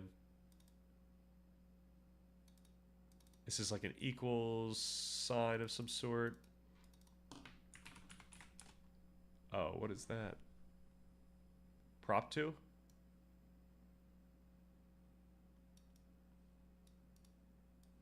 What is prop 2? I think that's what we're looking. Yeah. Means that A is directly proportional to B. Okay, so update is proportional to the estimated precision times the signal minus prediction. So times the error. So this is how crazy this is. This is valence, right? So what was this? This is estimated precision is congruent with valence. I'm sorry, arousal, not valence. Valence is what this thing represents, signal minus prediction. Whereas signal minus precision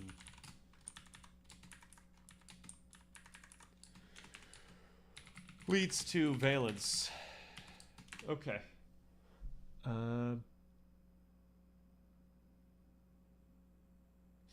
Dark Knight has certain hallmarks, and they say typically progresses through certain stages: fear, then misery, then disgust. Whoa. But can get... So what leads to that once you're real deep? But can get all or none or out of order. Later, you can learn to cycle through the 16 stages so you notice everything vanishing and get pangs of like fear, misery, whatever. Then it drops to equanimity and you get into cessation. And repeat that over and over. That's how super advanced Theravadins practice. Many argue the Dark Knight is avoidable by practicing concentration first, which was reversed engineered as the Buddha's reason for recommending concentration first, but it's a complex topic. Okay. So I don't understand. Do people purposely go through this Dark Knight? Or is this what people notice that they arrive at once they get this far without having that type of previous concentration practice? So that's kind of spooky. All right, network specificity. While the computation of prediction error is pervasive all over the cortex, the weighting of that prediction error is regulated by specific neuromodulatory systems and the large-scale networks like the Salience network. Then, and the Salience network is ultimately, actually I should say the Salience network. No, I should say, and neuromodulatory systems are effectively determining this precision in specific parts of the brain. I should say effectively affecting. At that point, I should just say significantly. Key points of differentiation. The following table clarifies the boundary between the pervasive mechanism and the specific functional outcome. And I should say, ultimately, I'm trying to navigate how I ought to talk about the concept of prediction, of predictive processing across the broad domain.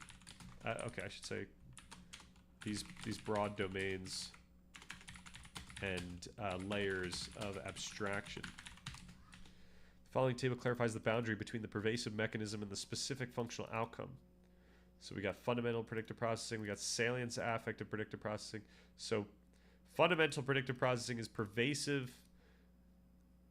Primary variable is prediction error. The data compression and model fitting is the biological goal. Psychological state is subconscious perception / habit, and analogy is the code running on the hardware. The salience affective aspect of this is it's got specific locations. We got the insula, which is big on interpreting interoceptive signals. We got the anterior cingulate cortex, which I believe determines salience.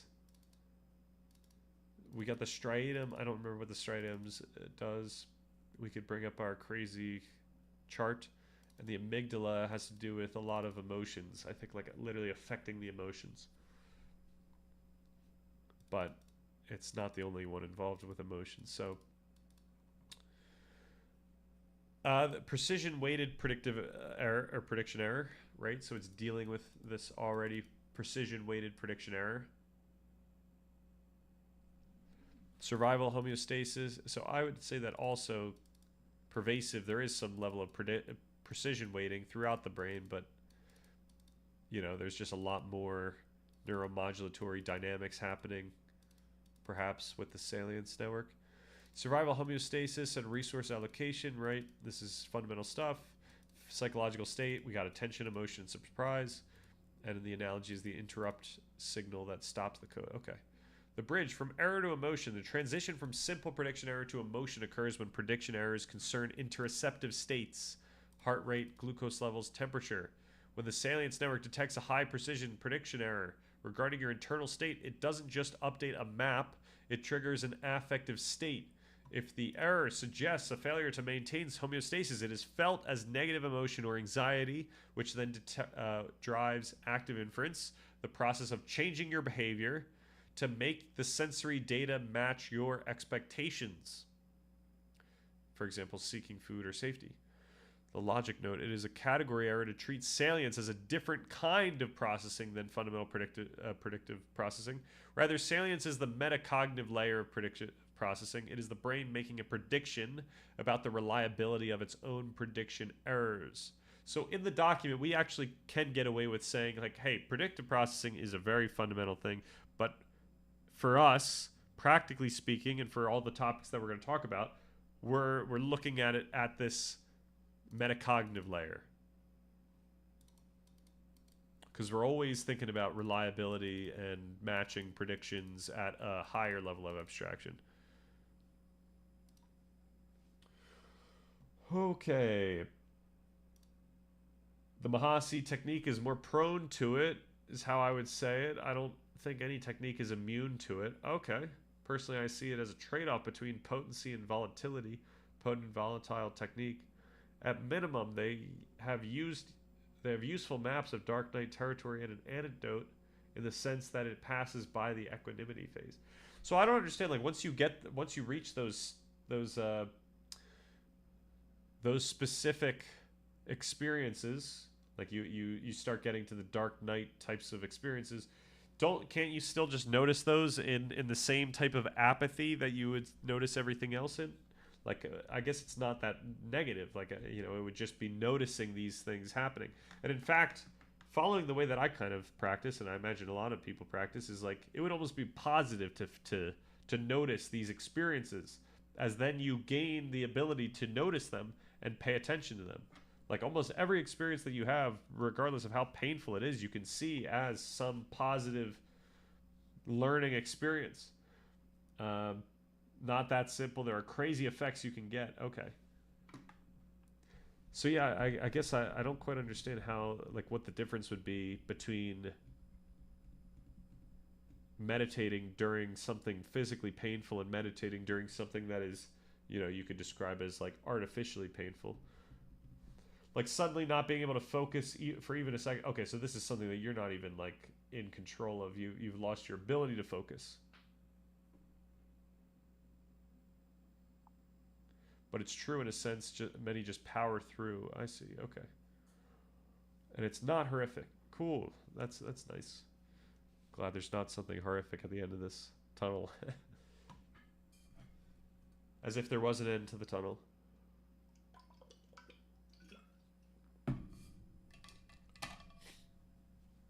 Okay, you're correct to push for that granular layer by shifting the focus from layers to dendritic integration. We move from a structural motif to the actual biophysical mechanism of inference. To help navigate these abstractions, we can break down your specific points on L5, L2, L3, and the mapping of precision to arousal and valence. So this is to valence. This is stuff we talked about last week. Now we're connecting it to prediction, to salience. So I think this is great. We're getting a fuller view. We've got the cellular logic, matches versus errors. The fundamental view at the cellular level is increasingly centered on apical basal integration within large layer 5 pyramidal neurons. This is what James McShine was talking about. And I've been now following James McShine on Google Scholar, just seeing what he's up to. L5 pyramidal neurons, the match detectors. These neurons act as coincidence detectors. The basal dendrites receive bottom-up sensory input that is closer to the soma, like the neuron's center, you could say. And then the apical dendrites reaching into layer 1. And now, okay, layer 1, did we say that was at the edge, the outer edge? So layer 1, and then it went layer 2, layer 3, all the way into like layer 6. I think that was the case. I could be wrong. Is layer 1 of the cortex the outer layer? Yes, okay. It's the outermost, most superficial layer of the cerebral cortex, situated directly beneath the pia mater? I don't know. So we've got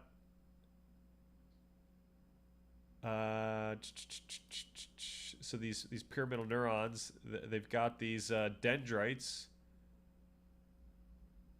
that are receiving information from layer 1. Now, when it says reaching into layer 1, I'd imagine that it's layer 1 is reaching into layer 5, right? Like, wouldn't it be that the axon is actually going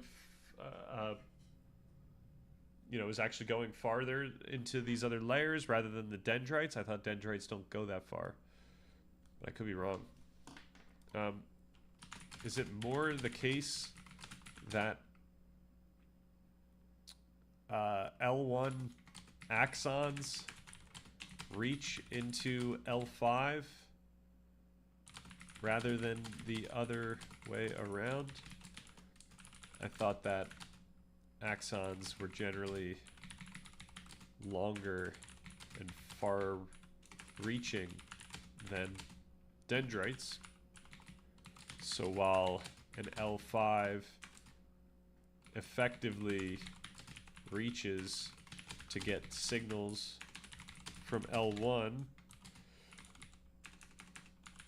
it would be the physical converse. Inverse? Converse? I think it's converse that I'm looking for. Converse swaps the hypothesis, then conclusion. Right. Yep. The inverse negates both of them. If not, okay, yeah. So we're looking at converse. Okay. In March, I will try and meditate heaps in solidarity. Hey. I mean, for solidarity, you know, all you have to do is 1,055. And I don't know if that counts today. I don't know if I've touched it yet, but I gotta check.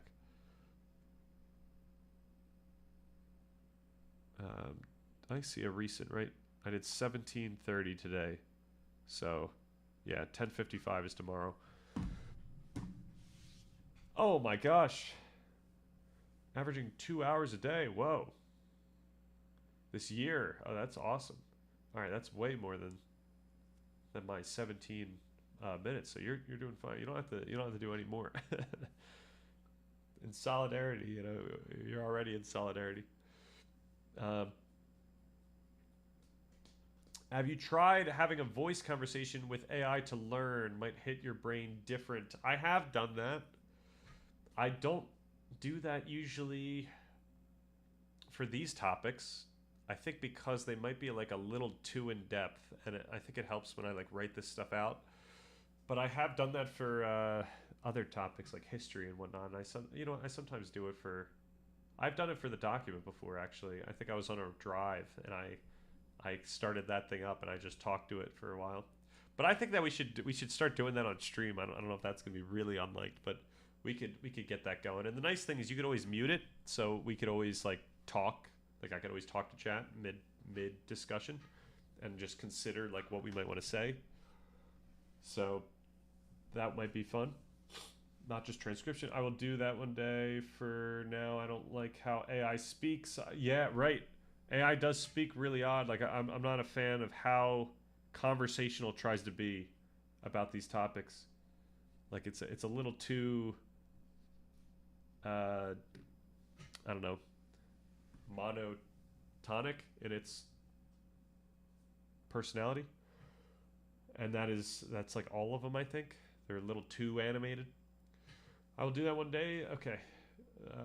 Averaging 2 hours a year. Hell yeah. I'm sorry, 2 hours a day per year. So while an L5 effectively reaches to get signals from L1, and I'll make that a question.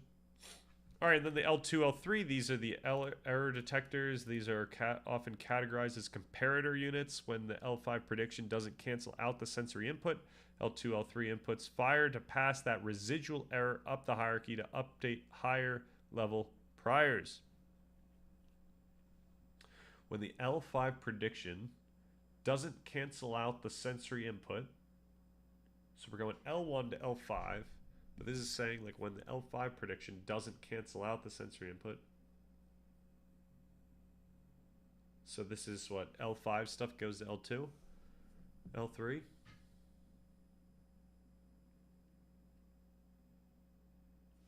I'm not sure. Navigating the math, arousal, valence, and precision. Your intuition regarding the mapping of these variables is very close to the active inference framework, specifically the work of Carl Friston and Mark Solms. Precision is congruent. Oh, no. This is like, is roughly speaking. Precision is roughly speaking arousal, the expected uncertainty. So precision is the gain or the volume turned up on the signal. Now, arousal, I think, is more so the retrospective view of like what has happened, as opposed to this precision. That being said, like I think this would be very congruent or correlated. Like the outcome would be affected by this precision. So arousal, high precision, often linked to noradrenaline and acetylcholine, norepinephrine, signals that the incoming data is important and reliable. It increases the readiness of the system. Global versus local. You can have global arousal, system-wide precision, or local precision, attending to a specific visual stimulus. Right? But then, okay, I think arousal, I'm trying to hit on something a little more retrospective. Like, you could have something that perhaps you're not paying close attention, so you'd have low arousal in the sense of like how much your attention you're giving it. But because it is so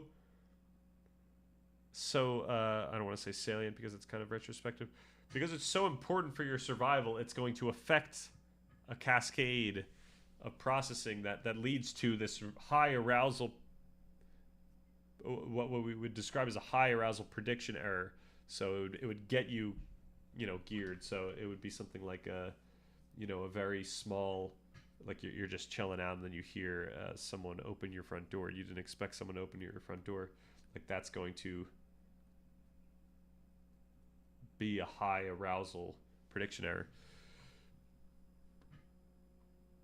Our prediction error times precision is roughly valence. This is the more nuanced mapping in the affective prediction literature.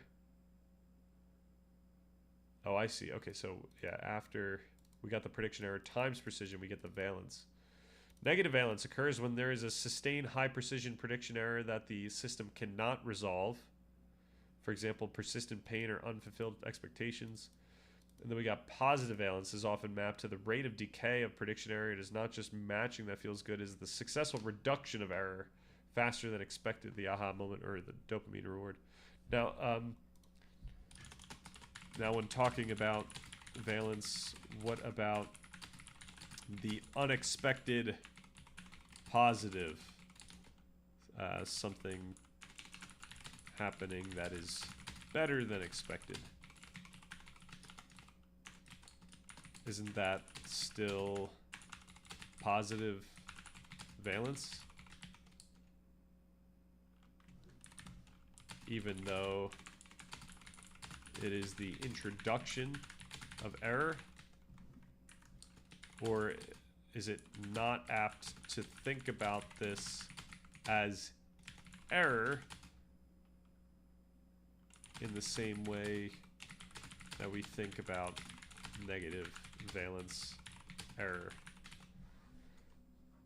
All right, valence is better described as the first derivative of prediction error over time. If you are reducing error, it feels good. If error is increasing despite effort, it feels bad. Right. So that's why these questions are necessary, because this would not make sense of that type of positive prediction error. The neuromodulatory dial. Neuromodulators don't carry the content of the prediction. They set the statistical context. The precision. Right, yep. Dopamine specifically signals the precision of rewards or the incentive salience. It tells the brain this error is worth learning from, acting upon. Acetylcholine often signals the precision of sensory input. It turns up the gain on bottom-up signals relative to top-down priors. And noradrenaline signals unexpected uncertainty, global salience. When the environment suddenly changes, noradrenaline resets the system to prioritize new sensory data over old priors. But it also does this, right? I think it also does affect... It increases the contrast between...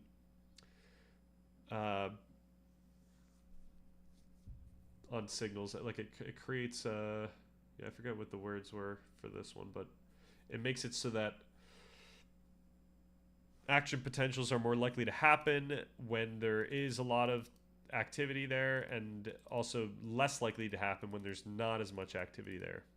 So it's lessening noise. How to talk about it. A multi-layer framework. When you are navigating these domains, I suggest using a 3-lens approach to maintain rigor without losing clarity. Biophysical, we got cellular mechanics. We've got computational, the math of inference, precision weighting, Bayesian updating, entropy minimization.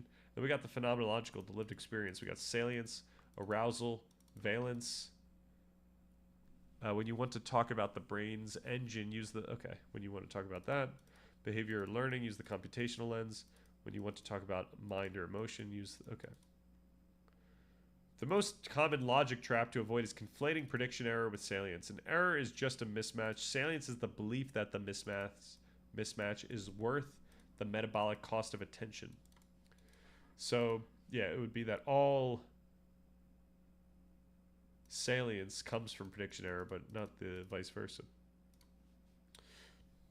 Not the converse. Okay.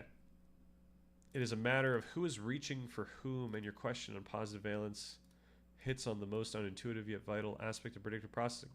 All right, first, the anatomy, axonal broadcasting versus dendritic sampling. You're right that axons are generally the long-distance cables of the brain, while dendrites are local collectors.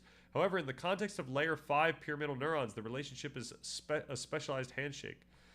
The L5 apical tuft, L5 pyramidal neurons have a massive vertical structure. While the cell body, soma, sits in layer 5, it sends a long apical dendrite straight up to layer 1. This dendrite branches out into a tuft. This is the physical reach by the L5 neuron to access a specific input zone. The L1 axonal field, layer 1, is often called the brain's crowning layer. It contains very few cell bodies, but is packed with axons arriving from the thalamus and higher order cortical areas. So the interaction, these L1 axons broadcast top-down contextual signals or priors across the cortex. The L5 apical tuft samples these signals. Okay. So it really is reaching out. You are right that the signal is delivered by axons into L1, but the L5 neuron is uniquely designed to segregate its inputs.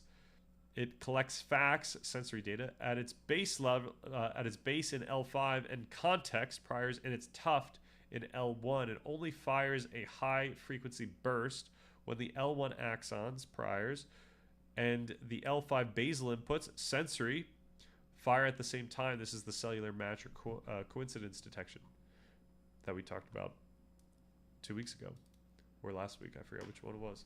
The valence paradox is better than expected in error. This is where the terminology of error can be confusing. In predictive processing, prediction error is value neutral. It is simply the difference between what was expected and what happened. So this is where we need to be careful about talking about prediction error. In the document, we don't make such a distinction, which is not good. We probably should be more clear about this. We should be like, we should say something like a salience prediction error or a salient error. It is simply the difference between what was expected and what happened. How better than expected is still error. If you expect $10 and get 100, that is a massive mathematical error. In terms of learning, the brain must treat this as an error because its model of the world, it was wrong. It needs to update its priors so it could find that $100 again. In terms of valence, why does an error, which the brain usually wants to minimize, feel good? So as mentioned previously, valence is often mapped not to the error itself, but to the change in error over time. So negative valence would be like you have a problem and your attempt to fix it is failing. The error persists or grows. The positive valence would happen when you encounter a positive surprise. Even though this creates a temporary error in your model, it represents a massive opportunity to reduce future uncertainty. The dopamine shift in the midbrain, dopamine neurons signal reward prediction error. And this is we described this as a phasic dopamine burst that will basically affect synapse strengthening wherever there was some activity, like at whichever or within the synapse, within the dendrites that were previously fired. So there's like you can imagine that there was a tag that was left when the neuron was previously fired, and now that we get this big rush of dopamine, we've got the ingredients to actually strengthen. So that's how long-term potentiation works, which is necessary for learning. Would you watch neuroscience lectures on stream? I don't know. It might be a little boring, but maybe. And it also depends what we're talking about, like what the topic is. Like, I wouldn't want to go too in the weeds, even though obviously we go in the weeds all the time. But I don't know how much time we need to spend on neuroscience at this point, other than these specific issues that I'm now like dealing with. But if there is something that you think is like really important that we've so far missed, or that you don't hear me talking about at all, and you think it actually has some practical significance towards how we understand how we understand, or how we experience the world, then I would say for sure. I want to go deep on it. I was missing having some science learnings. Hell yeah. That would be awesome if you could be our neuroscience and our meditation correspondent. That would be great.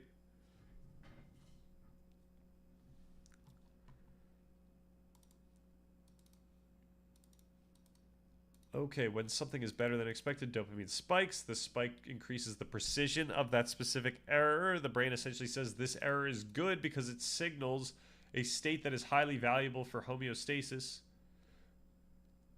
But really, it's not as clear as that. It would be more so...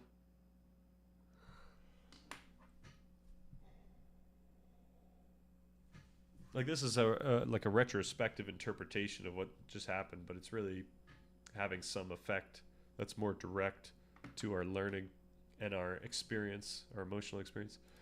It is still an error in the computational sense of mismatch. However, we distinguish it by the directional shift it forces on the internal model. Positive errors signal that the world is more resourceful than we thought. Negative errors signal that the world is more dangerous or depleted than we thought.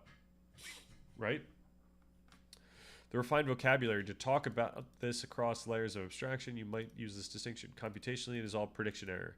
Biophysically, it is a mismatch between L1 driven apical input and L5 basal input.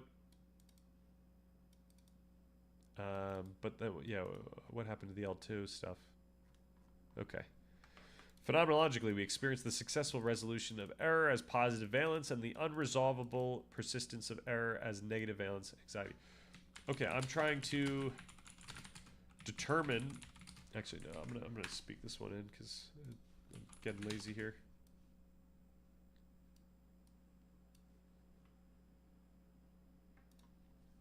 Okay, I want to determine exactly how I'm supposed to talk about salient prediction error, or salience, or the experience of something not being the way it's supposed to be, whether conscious or not.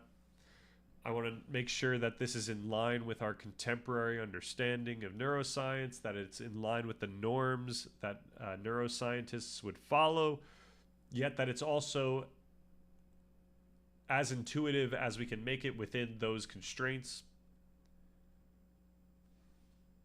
So that's the first part.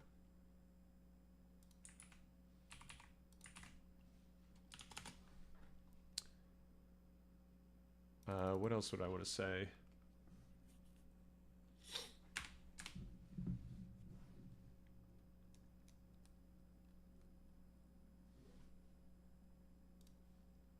And given everything that we've discussed, I want to derive an effective, refined vocabulary that allows me to be very clear about these distinctions, yet then allows me to talk about these topics in the most accessible, intuitive, yet appropriate way.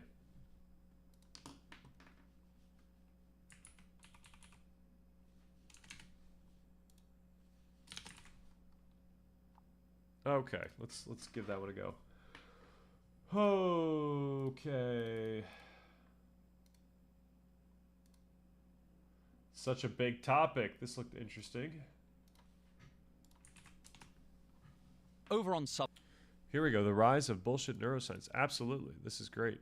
Tommy Blanchard. Now this, though, this is really long, and it's what it's got someone else.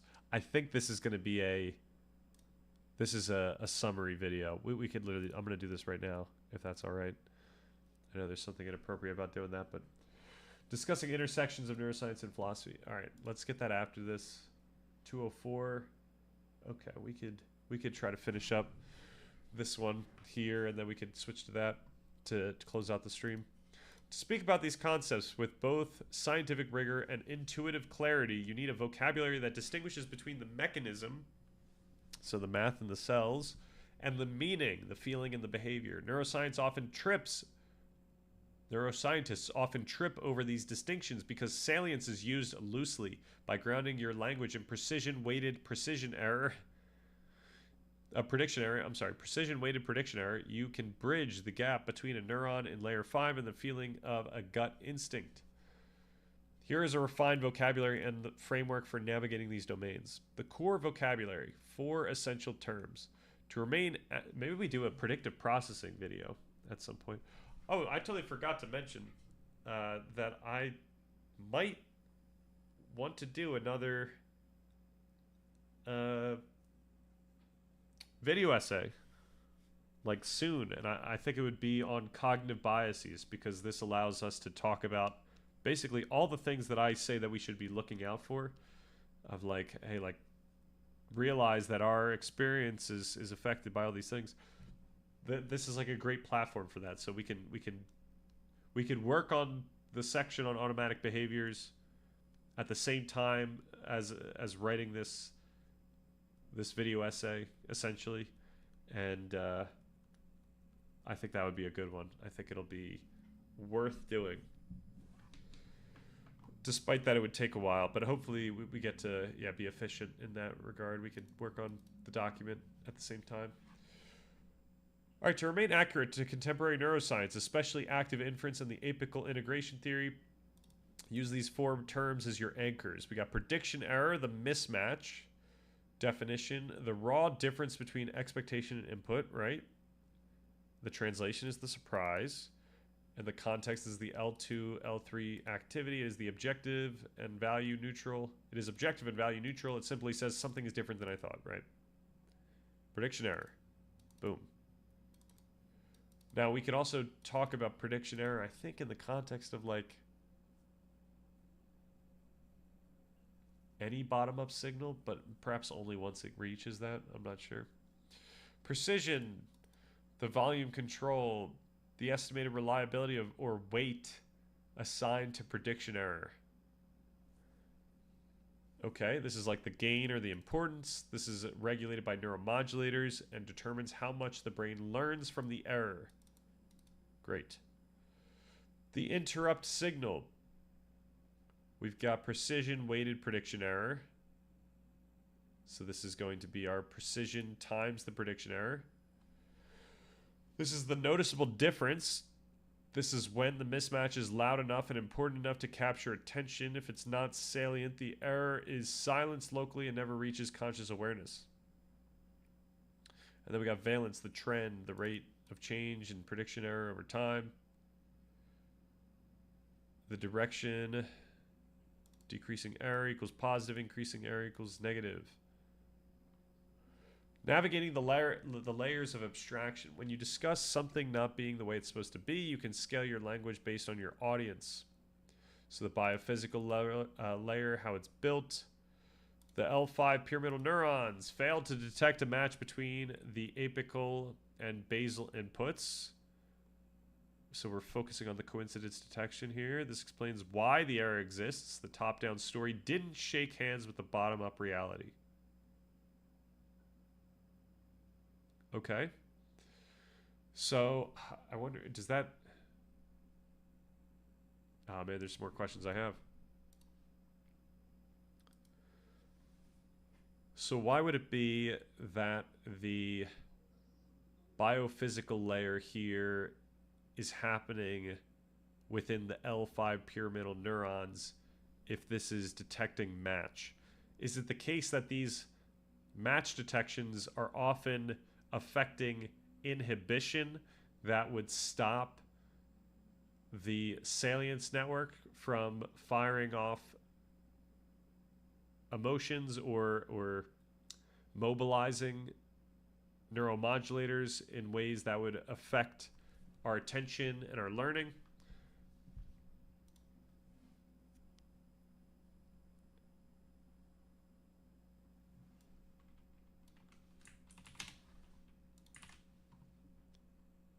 What did I want to ask up here? Okay.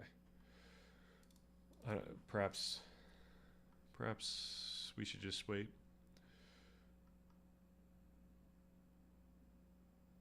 Then we have the computational layer, how it thinks. The system encountered high precision prediction error that forced a model update. Precision weighting. This explains why some errors change our minds. When thinking about precision error, what was it? Precision weighting. Okay. When thinking about precision weighting, how do we make sense of a situation in which we aren't actually paying close attention to anything? Imagine there is low tonic norepinephrine involved, yet the encounter or the stimulus was interpreted as so significant that it affected high negative salience. That's the question.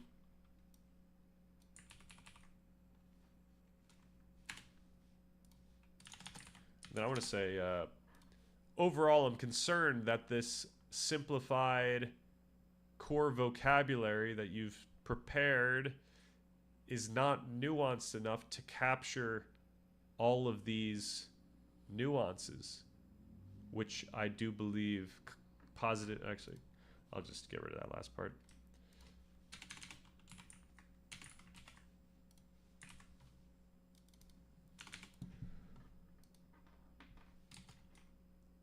I really need to go with what with what neuroscientists would feel comfortable with as adequate. Okay. The phenomenological layer, how it feels, the salience of the mismatch triggered an affective response, right? All right, the unified narrative for accurate discussion.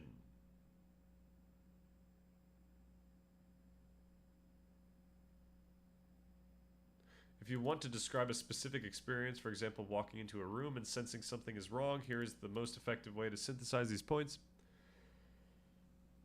Your L5 neurons expected one pattern but received another. This created a prediction error. I don't know how that makes sense unless there's inhibition involved, right? Because the L5 neurons detect matches. So if there's not a match here and it doesn't fire, then where does the prediction error actually manifest? Because the environment is important and your brain turned up the precision on that error via the salience network. Then you experience, okay, that's the weighting. Because of the environment, your brain turned up the precision.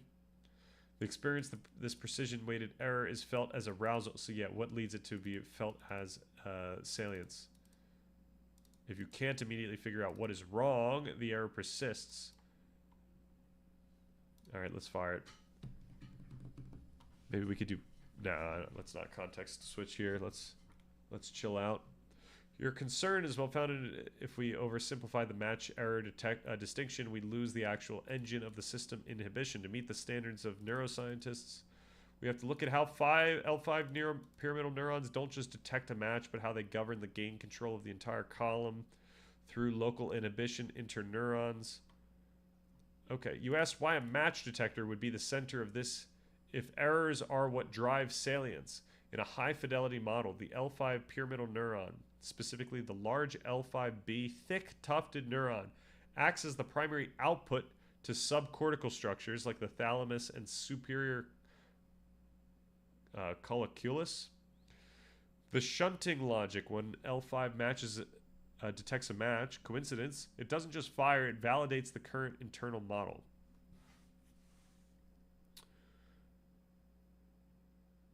What does that mean? It validates the current internal model. Right. This has to be a description of what it does after the fact. So crucially, the L5 neuron participates in a circuit with the somatostatin and parvalbumin interneurons. When a match is detected, it can drive inhibition that suppresses the L2, L3 error units. Okay. If the match fails, Apical input exists, but basal input doesn't, or vice versa. That inhibition is lifted. This is disinhibition. Right. The result is the salience isn't necessarily a new signal being created, it is the release of a break.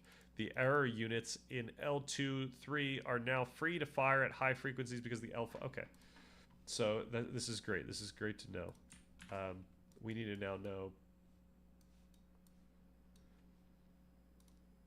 Okay, so is it always the case that L5 predictive processing has some type of authority over whether or not L2, L3 predictive processing is accounted for? And then if that is the case, then what is the significance or the new information that's added from the predictive processing happening within these L2, L3 neurons, if they're simply also just checking for error, which the L5 neuron effectively already did?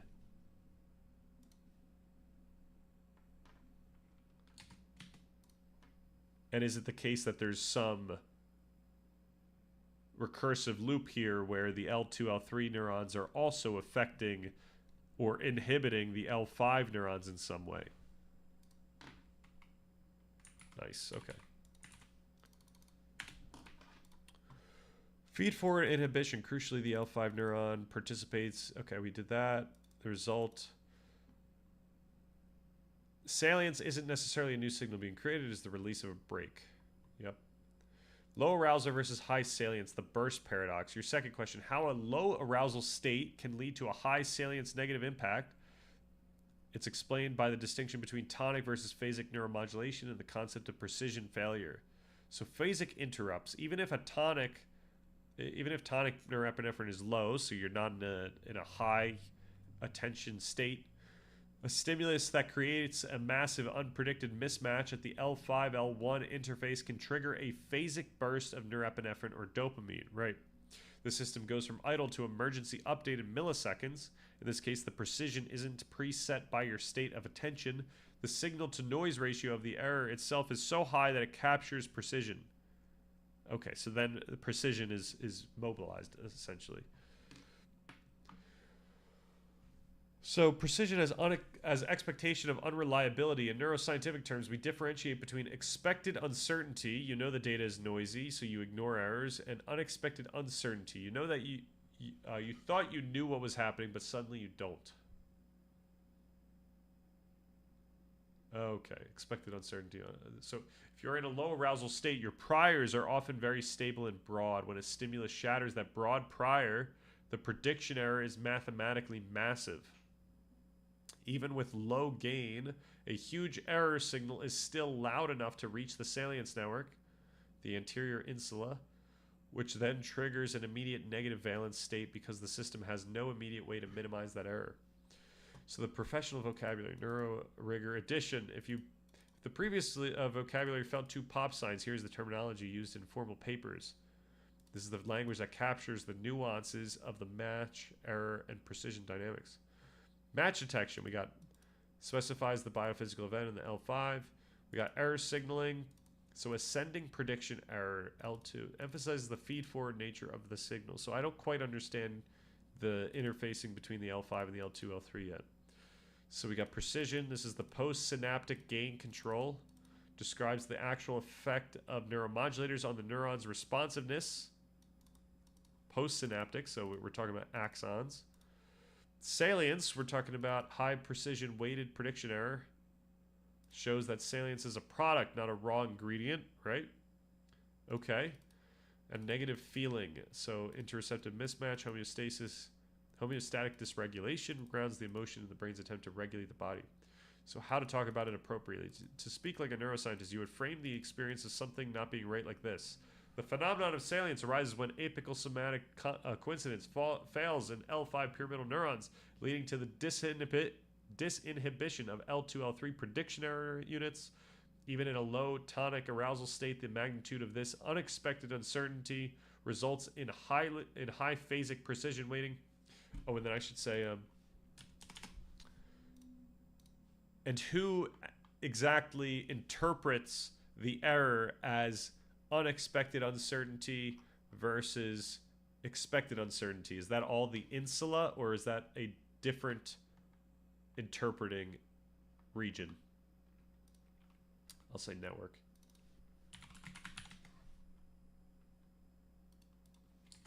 Or perhaps broader. Okay.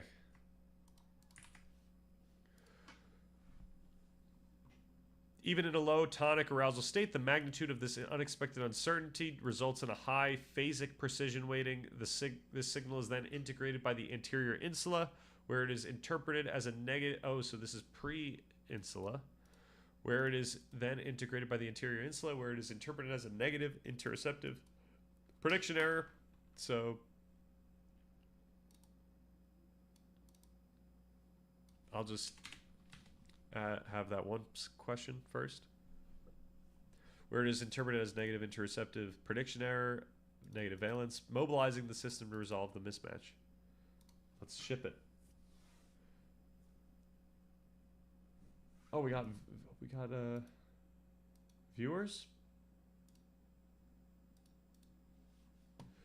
To address these questions with okay, we need a shift from a one-way hierarchy to a closed-loop dynamical system, right? L5 neuron doesn't just have authority, it acts as a point of convergence where the internal model and the external reality are physically weighed against each other.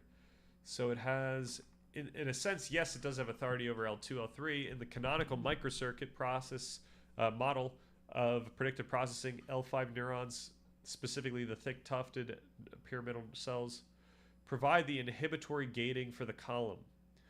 So when an L5 detects a match, it activates local inhibitory interneurons.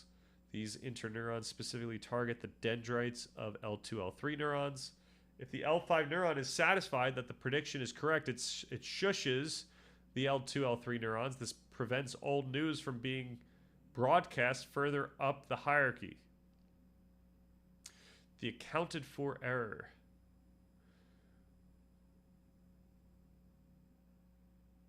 Okay, when we say an error is accounted for, we mean the L5 neuron fired a burst that effectively told the rest of the brain, I've got this, no need to escalate.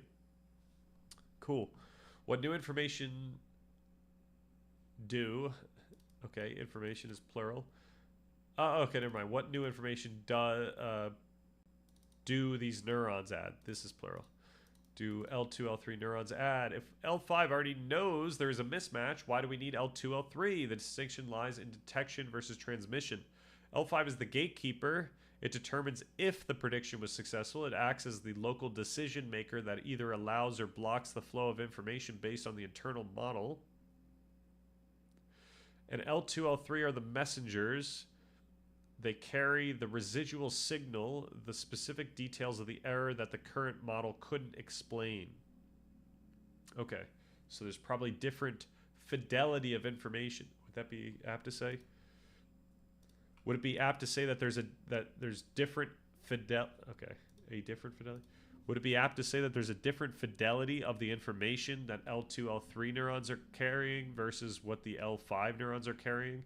Perhaps the L5 neurons are getting more simplistic data and it loses a lot of the details that are necessary for transmission in order to make these types of detections.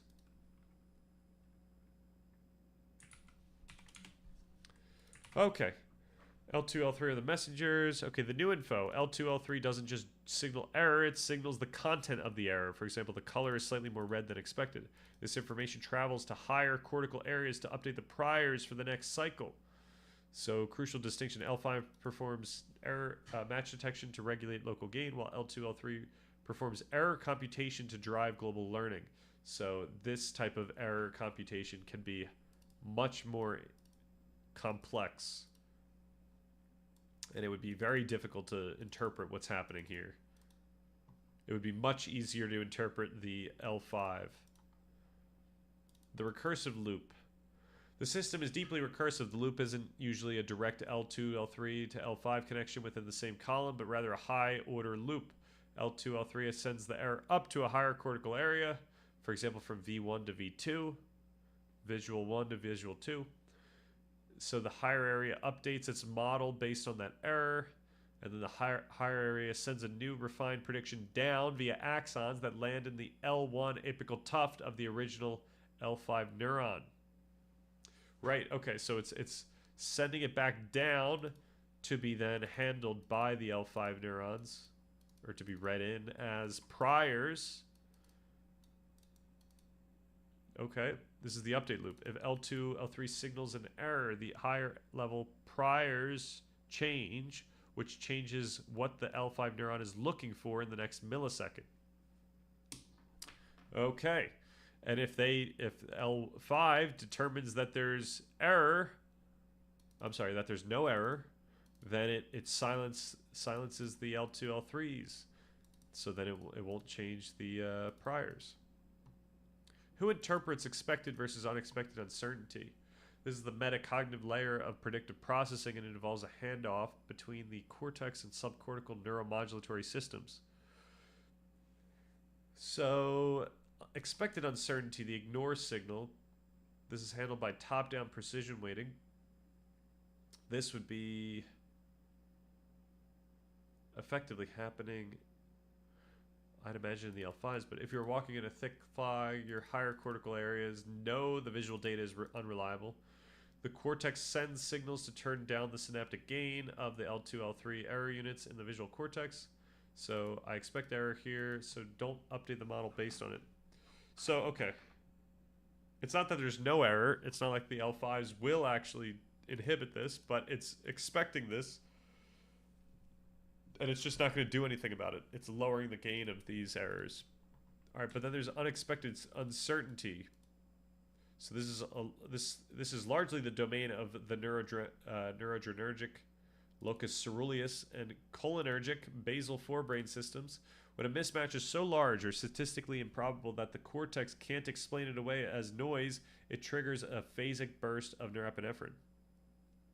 Okay.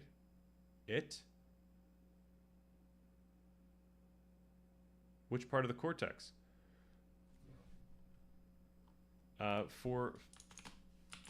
For the unexpected uncertainty, I'm looking for who triggers who knows to trigger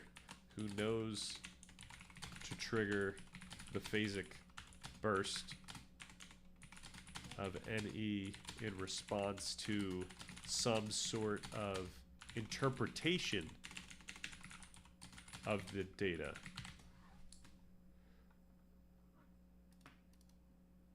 Oh, oh my gosh, the interpreters. All right. Cortical hierarchy calculates expected uncertainty based on past experiences. It's always noisy in this room. Okay, what does cortical hierarchy mean? Neuromodulatory systems. So yeah. Who knows who within the cortical hierarchy?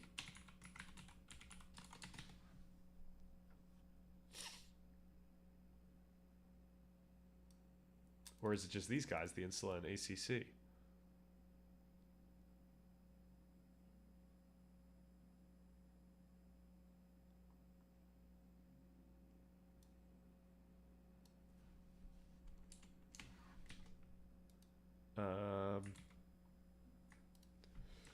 Or is it best not to think about this as interpretation and rather to think of this as simply raw dynamics,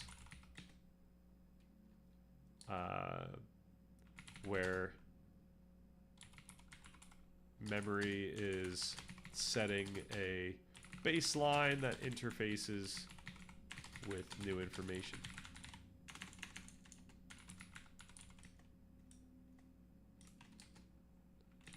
Like, what is determining that this error is massive regardless of the lack of precision? Okay. All right. We are slowly getting there, and I'm going way overboard. So maybe we do this tomorrow. That might be the ticket here. To refine your framework, we need to address the resolution of the data and the controller of the arousal system. Your intuition about fidelity is there. It aligns with the trade-off between the local resolution and global integration.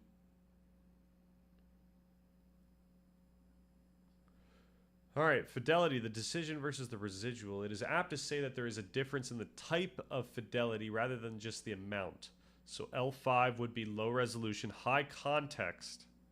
Think of the L5 neuron as a binary switch. Its job is to decide, does the world currently match the model? To do this, it integrates over a massive area. It loses the pixel level detail because it is looking for a global coincidence. If it gets a match, it fires a burst that says yes. If it doesn't, it stays silent. It is a decision unit. But then the L2, L3, these neurons carry the granular residuals. When L5 fails to silence the column, L2, L3 passes on the specific high fidelity details of the mismatch. For example, the exact frequency of a sound or the specific angle of a line. L2, L3 doesn't know the big picture. It only knows that it has leftover signal that wasn't explained away. It is a messenger unit. Nice. So rigorous distinction. L5 provides categorical fidelity, while L2, L3 provides representational fidelity. All right. And that's obviously like an interpretive lens. We would just, we would probably just see more complexity at the L2, L3 level, I'd imagine. At least with it, with the signals coming in and and leaving. All right, the WHO, the cortical monitor of surprise. You asked who triggers the phasic burst of norepinephrine in the cortical hierarchy. The interpretation isn't a mystical process. So it's the ceruleus, right, that actually releases it? But who triggers that? It is a specialized circuit in the anterior cingulate cortex and the prefrontal cortex. Okay, I think I had got this right then. Anterior cingulate cortex, I said earlier, was the thing that decides how crazy the error is. But maybe the prefrontal cortex is doing a lot as well. All right, the ACC is the conflict monitor. The ACC receives inputs from across the cortex regarding prediction errors. And the ACC doesn't just see the error, it calculates the expected value of control. It asks, is this error a one-off expected uncertainty? Or so this is actually determining whether it's expected uncertainty or unexpected uncertainty. That's not being processed within these L2, L3s, I'd imagine. Or does it mean my entire model is broken? So when the ACC detects a sustained or massive conflict that it cannot resolve, it sends a direct excitatory projection to the locus ceruleus in the brainstem, and then that sprays the entire cortex with norepinephrine. This washes the L5 neurons, making them more sensitive to bottom-up data and less reliant on their faulty L1 priors. So this is the reset that we've talked about previously. It's like something crazy has happened, so the locus ceruleus then fires this norepinephrine, this phasic burst of norepinephrine basically resets the stage, which includes our conscious experience. So this is very intuitive. When like something that breaks our attention happens, it breaks our attention. It like literally says, all right, you have to stop what you're focusing on right now, and you have to focus on that. And it doesn't tell you that you have to focus on that, but I think recently they found that this phasic burst of norepinephrine actually affects the addition of new information into the global workspace. So it would be something like, all right, let's break synchrony of what's going on right now, and then let's let new information come in. And so that would be your breaking of focus, and then the new information in would account for that new stimulus or stimuli. So interpretation versus raw dynamics. It is most accurate and most in line with contemporary neuroscience to think of this as raw dynamics that function as interpretation. This is okay, right. Functionally, the ACC interprets, but right. There isn't a little man in the ACC reading a report. Instead, memory sets the baseline. This is the current state of your synapses and the top-down signals in layer 1. Dynamics detects the failure. The biophysical failure of coincidence detection in L5 is the raw event. And then the escalation. When coincidence fails, L2, L3 activity spikes. If this spike reaches the anterior cingulate cortex and matches its conflict thresholds. So what does that mean? Probably just priors, I'm guessing. The norepinephrine burst is triggered. Or it's reaching the ACC, and the ACC only determines if, like, do you fire me or not? And if it gets enough, then it's going to fire in a certain way. But I imagine there's a little bit more nuance in terms of, like, it, not understanding, but, like, being able to respond in different types of ways based on the signals. So it's probably a little more complex than just if enough gets here, then I'm going to fire. The interpretation is simply the downstream consequence of this physical escalation. When you feel this is significant, you feel the effects of that any burst and the resulting shift in how your neurons are processing information. Okay. To capture these specific nuances for the professional audience, use these terms. Decision variable, residual error vector. Yikes. Top-down control. Irreducible uncertainty. An error that cannot be resolved by the current model, regardless of precision. The significance formula. A neuroscientist would say that the salience of an error is determined by the ratio of the prediction error to the expected uncertainty, plus some constant, where that is a small constant to prevent division by 0. Nice. I see. So 0.01. Okay. Cool. If the prediction error is huge and your expected uncertainty is low, you are confident. The result is infinite salience, which triggers the emergency update. Does this distinction between... Okay. Help clarify why the information isn't just redundant. Would you help me... Would you like to help map how this loop breaks down in conditions like chronic pain? Perhaps not. All right, maybe I take back what I said. Let's quickly look at this. Over on And see if we maybe this is just something we can look at tomorrow, but I want to just see what's here first. A discussion about the prevalent misuse and misrepresentation of neuroscience in popular media and wellness advice, a phenomenon he refers to as the seductive allure of neuroscience. Here are the key takeaways. So yeah, as far as I'm concerned, the neuroscience helps us out with our philosophy, but not with the practical. With the practical implications. Like, practical implications are specifically just how we can think about these things, and in terms of, like, the actual practical stuff we start getting in part 2, it's literally just the the understanding that our current state affects the experience we have. We can focus using like concepts of focus itself to reflect on this very experience, to ask questions perhaps that we can get answers to in this space. And then the third thing that we talk about in part 1, the third pillar of freedom, as I call it, is we can do something now to affect our experience in the future. And we know that through the same dynamics here that are involved. We could do something that affects the learning in our brain, the change, etc., that leads to a different experience in the future. And so that's all we can get in terms of practicality in part 1. We don't need, or we cannot go any further, really. In part 2, we require this, like, any science that tells us that, like, this specific therapy is going to affect the brain in this certain way.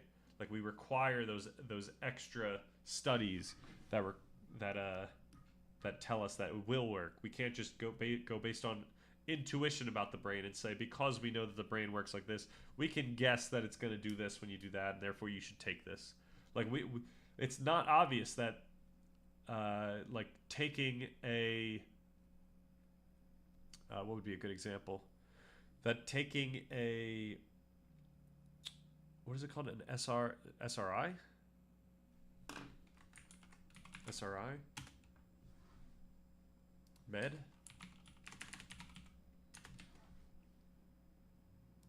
Yes. It's not obvious that taking SRIs are definitely, like, imagine you just had an understanding of the brain and you had no behavioral understanding or no understanding of connection with other animals and whatnot.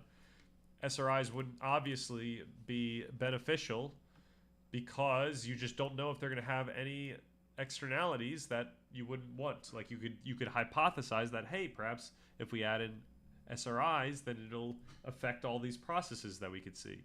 But we really don't know for sure until we do the studies. So that's why it's really important to do those studies. And so we can't just say like, oh, it's likely that this thing's going to help us out because this is, you know, we just use something that sounds logical and rational. We need the study. All right. The seductive allure. People tend to perceive explanations as more credible when gratuitous neuroscience terms are included, even if they don't add real value to the explanation. Right, okay, limitations of neuroscience tools highlights the significant limitations of current neuroscience tools like fMRI, right? Unlike how it's often portrayed in media, you're right, in The Walking Dead, where individual neurons are seen as firing, fMRI measures blood oxygenation levels, not direct neural activity, and very low resolution. So the idea being that neurons fire, that requires giving them oxygen, like reloading reloading them with oxygen. This change in oxygen levels causes a magnetic field that can be measured. I think that was an apt way of describing it. So then when you see that density that we were talking about,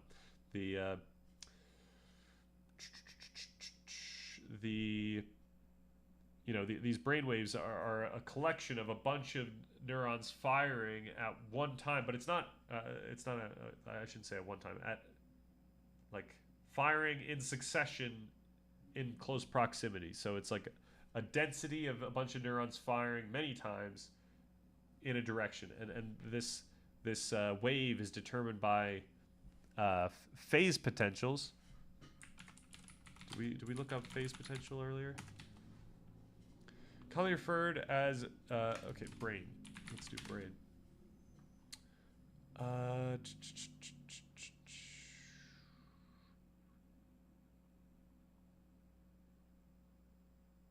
Field potentials. That's what I'm thinking of. Field potentials. Right, we did look this up. Are extracellular electrical signals generated by the summed synchronous synaptic activity of neural populations surrounding a recording microelectrode. They represent subthreshold dendritic and synaptic inputs rather than individual Okay, so this is actually a measurement, right? This is looking at the excitability in neurons. So this is measuring that though. But they represent subthreshold dendritic and synaptic inputs rather than individual neuron output spikes, making them critical for studying network-level brain dynamics, oscillations, and cognitive functions. So, while spikes represent neuronal output, these field potentials reflect input and processing, providing insight into neural population correlations.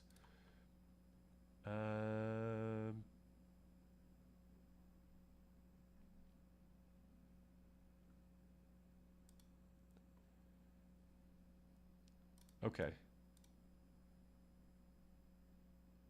Right, okay, this is what I'm looking for. Transient electrical signals generated in nerves and other tissues by the summed and synchronous electrical activity of the individual cell in that tissue. So these aren't action potentials, but they are, let's just say, the excitability of the neuron that affects many action potentials. So you'd imagine if there was a excited neuron, it would fire off many times because of this potential. Okay, what does it say here? They are potentials because they are generated by the voltage that results from charge separation in the extracellular space. They are field because those extracellular charge separations essentially create a local electric field. They're typically recorded with that. They could be, okay, right.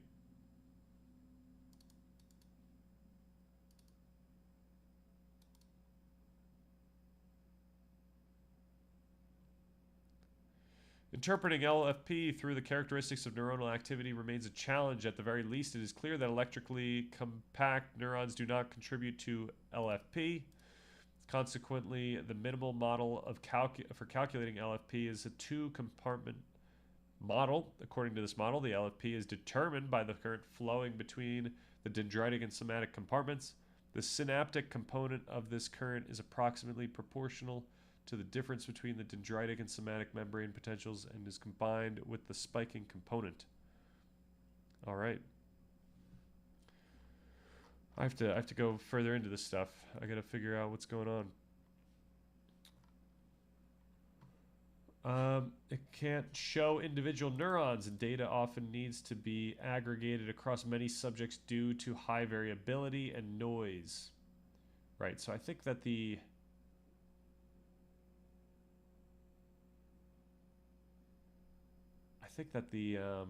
takeaway here is that, like, it's very difficult to measure these. Like, we might have seen a visualization of waves in the brain, but it's very hard to, like, measure those exact waves in the brain.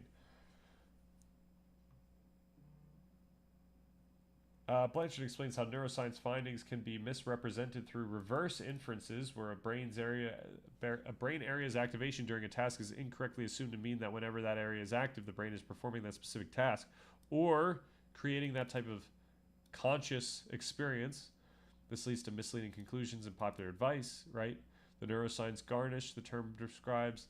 So yeah, this goes to Lisa Feldman Barrett's warning that we can't just think of, like, the limbic system as, like, the place where emotion happens, or, you know, we can't just think of a single region as, like, the place where this thing happens in our intuitive way, because, of course, there's a lot more that contributes to our experience of that thing, of what we think that thing is, and our experience of what we think that experience feels like. So neuroscience garnish, the term describes the act of sprinkling neuroscience terminology into general truisms or wellness advice to make it sound more credible, even when the neuroscience doesn't genuinely support or add to the advice. An example given is the phrase repetition rewires the brain, which is true, but everything rewires the brain. Right. It's a specific type of rewiring, and you have to be clear about, you know, go and also no go. So no go can represent repetition, and that's unintuitive. And yeah. All right. Challenging folk psychology neuroscience can challenge our intuitive understanding of the mind. Uses the example of peripheral vision, which we instinctively believe is clear, but is actually quite blurry until we consciously pay attention to it. He also discusses how our perceptions are actively constructed by the brain, citing examples like proprioception and efference copies. Efference copies, this is our stimulation discussion, where your brain can make you feel as though your heart rate has increased prior to the heart rate actually increasing, because it's quicker and it's efficient, and it gets you going faster than if it required to go all the way down, affect the heart rate, and then all the way up. But it needed to change that, because then you would have some type of prediction error in the future. So it still needs to change the heart rate so that you arrive at what you expect, which explain why we can't tickle ourselves. Nice. The future of neuroscience and philosophy suggests that some long-standing philosophical problems, like the hard problem of consciousness, might not need solving in the traditional sense, but rather dissolving through a shift in how we conceptualize them, similar to how the concept of phlogiston was discarded in favor of a more sophisticated understanding of heat. He emphasizes the importance of philosophy in clarifying concepts for scientific advancement. All right, same conclusion. I think we're chilling. I think we are chilling where we're at.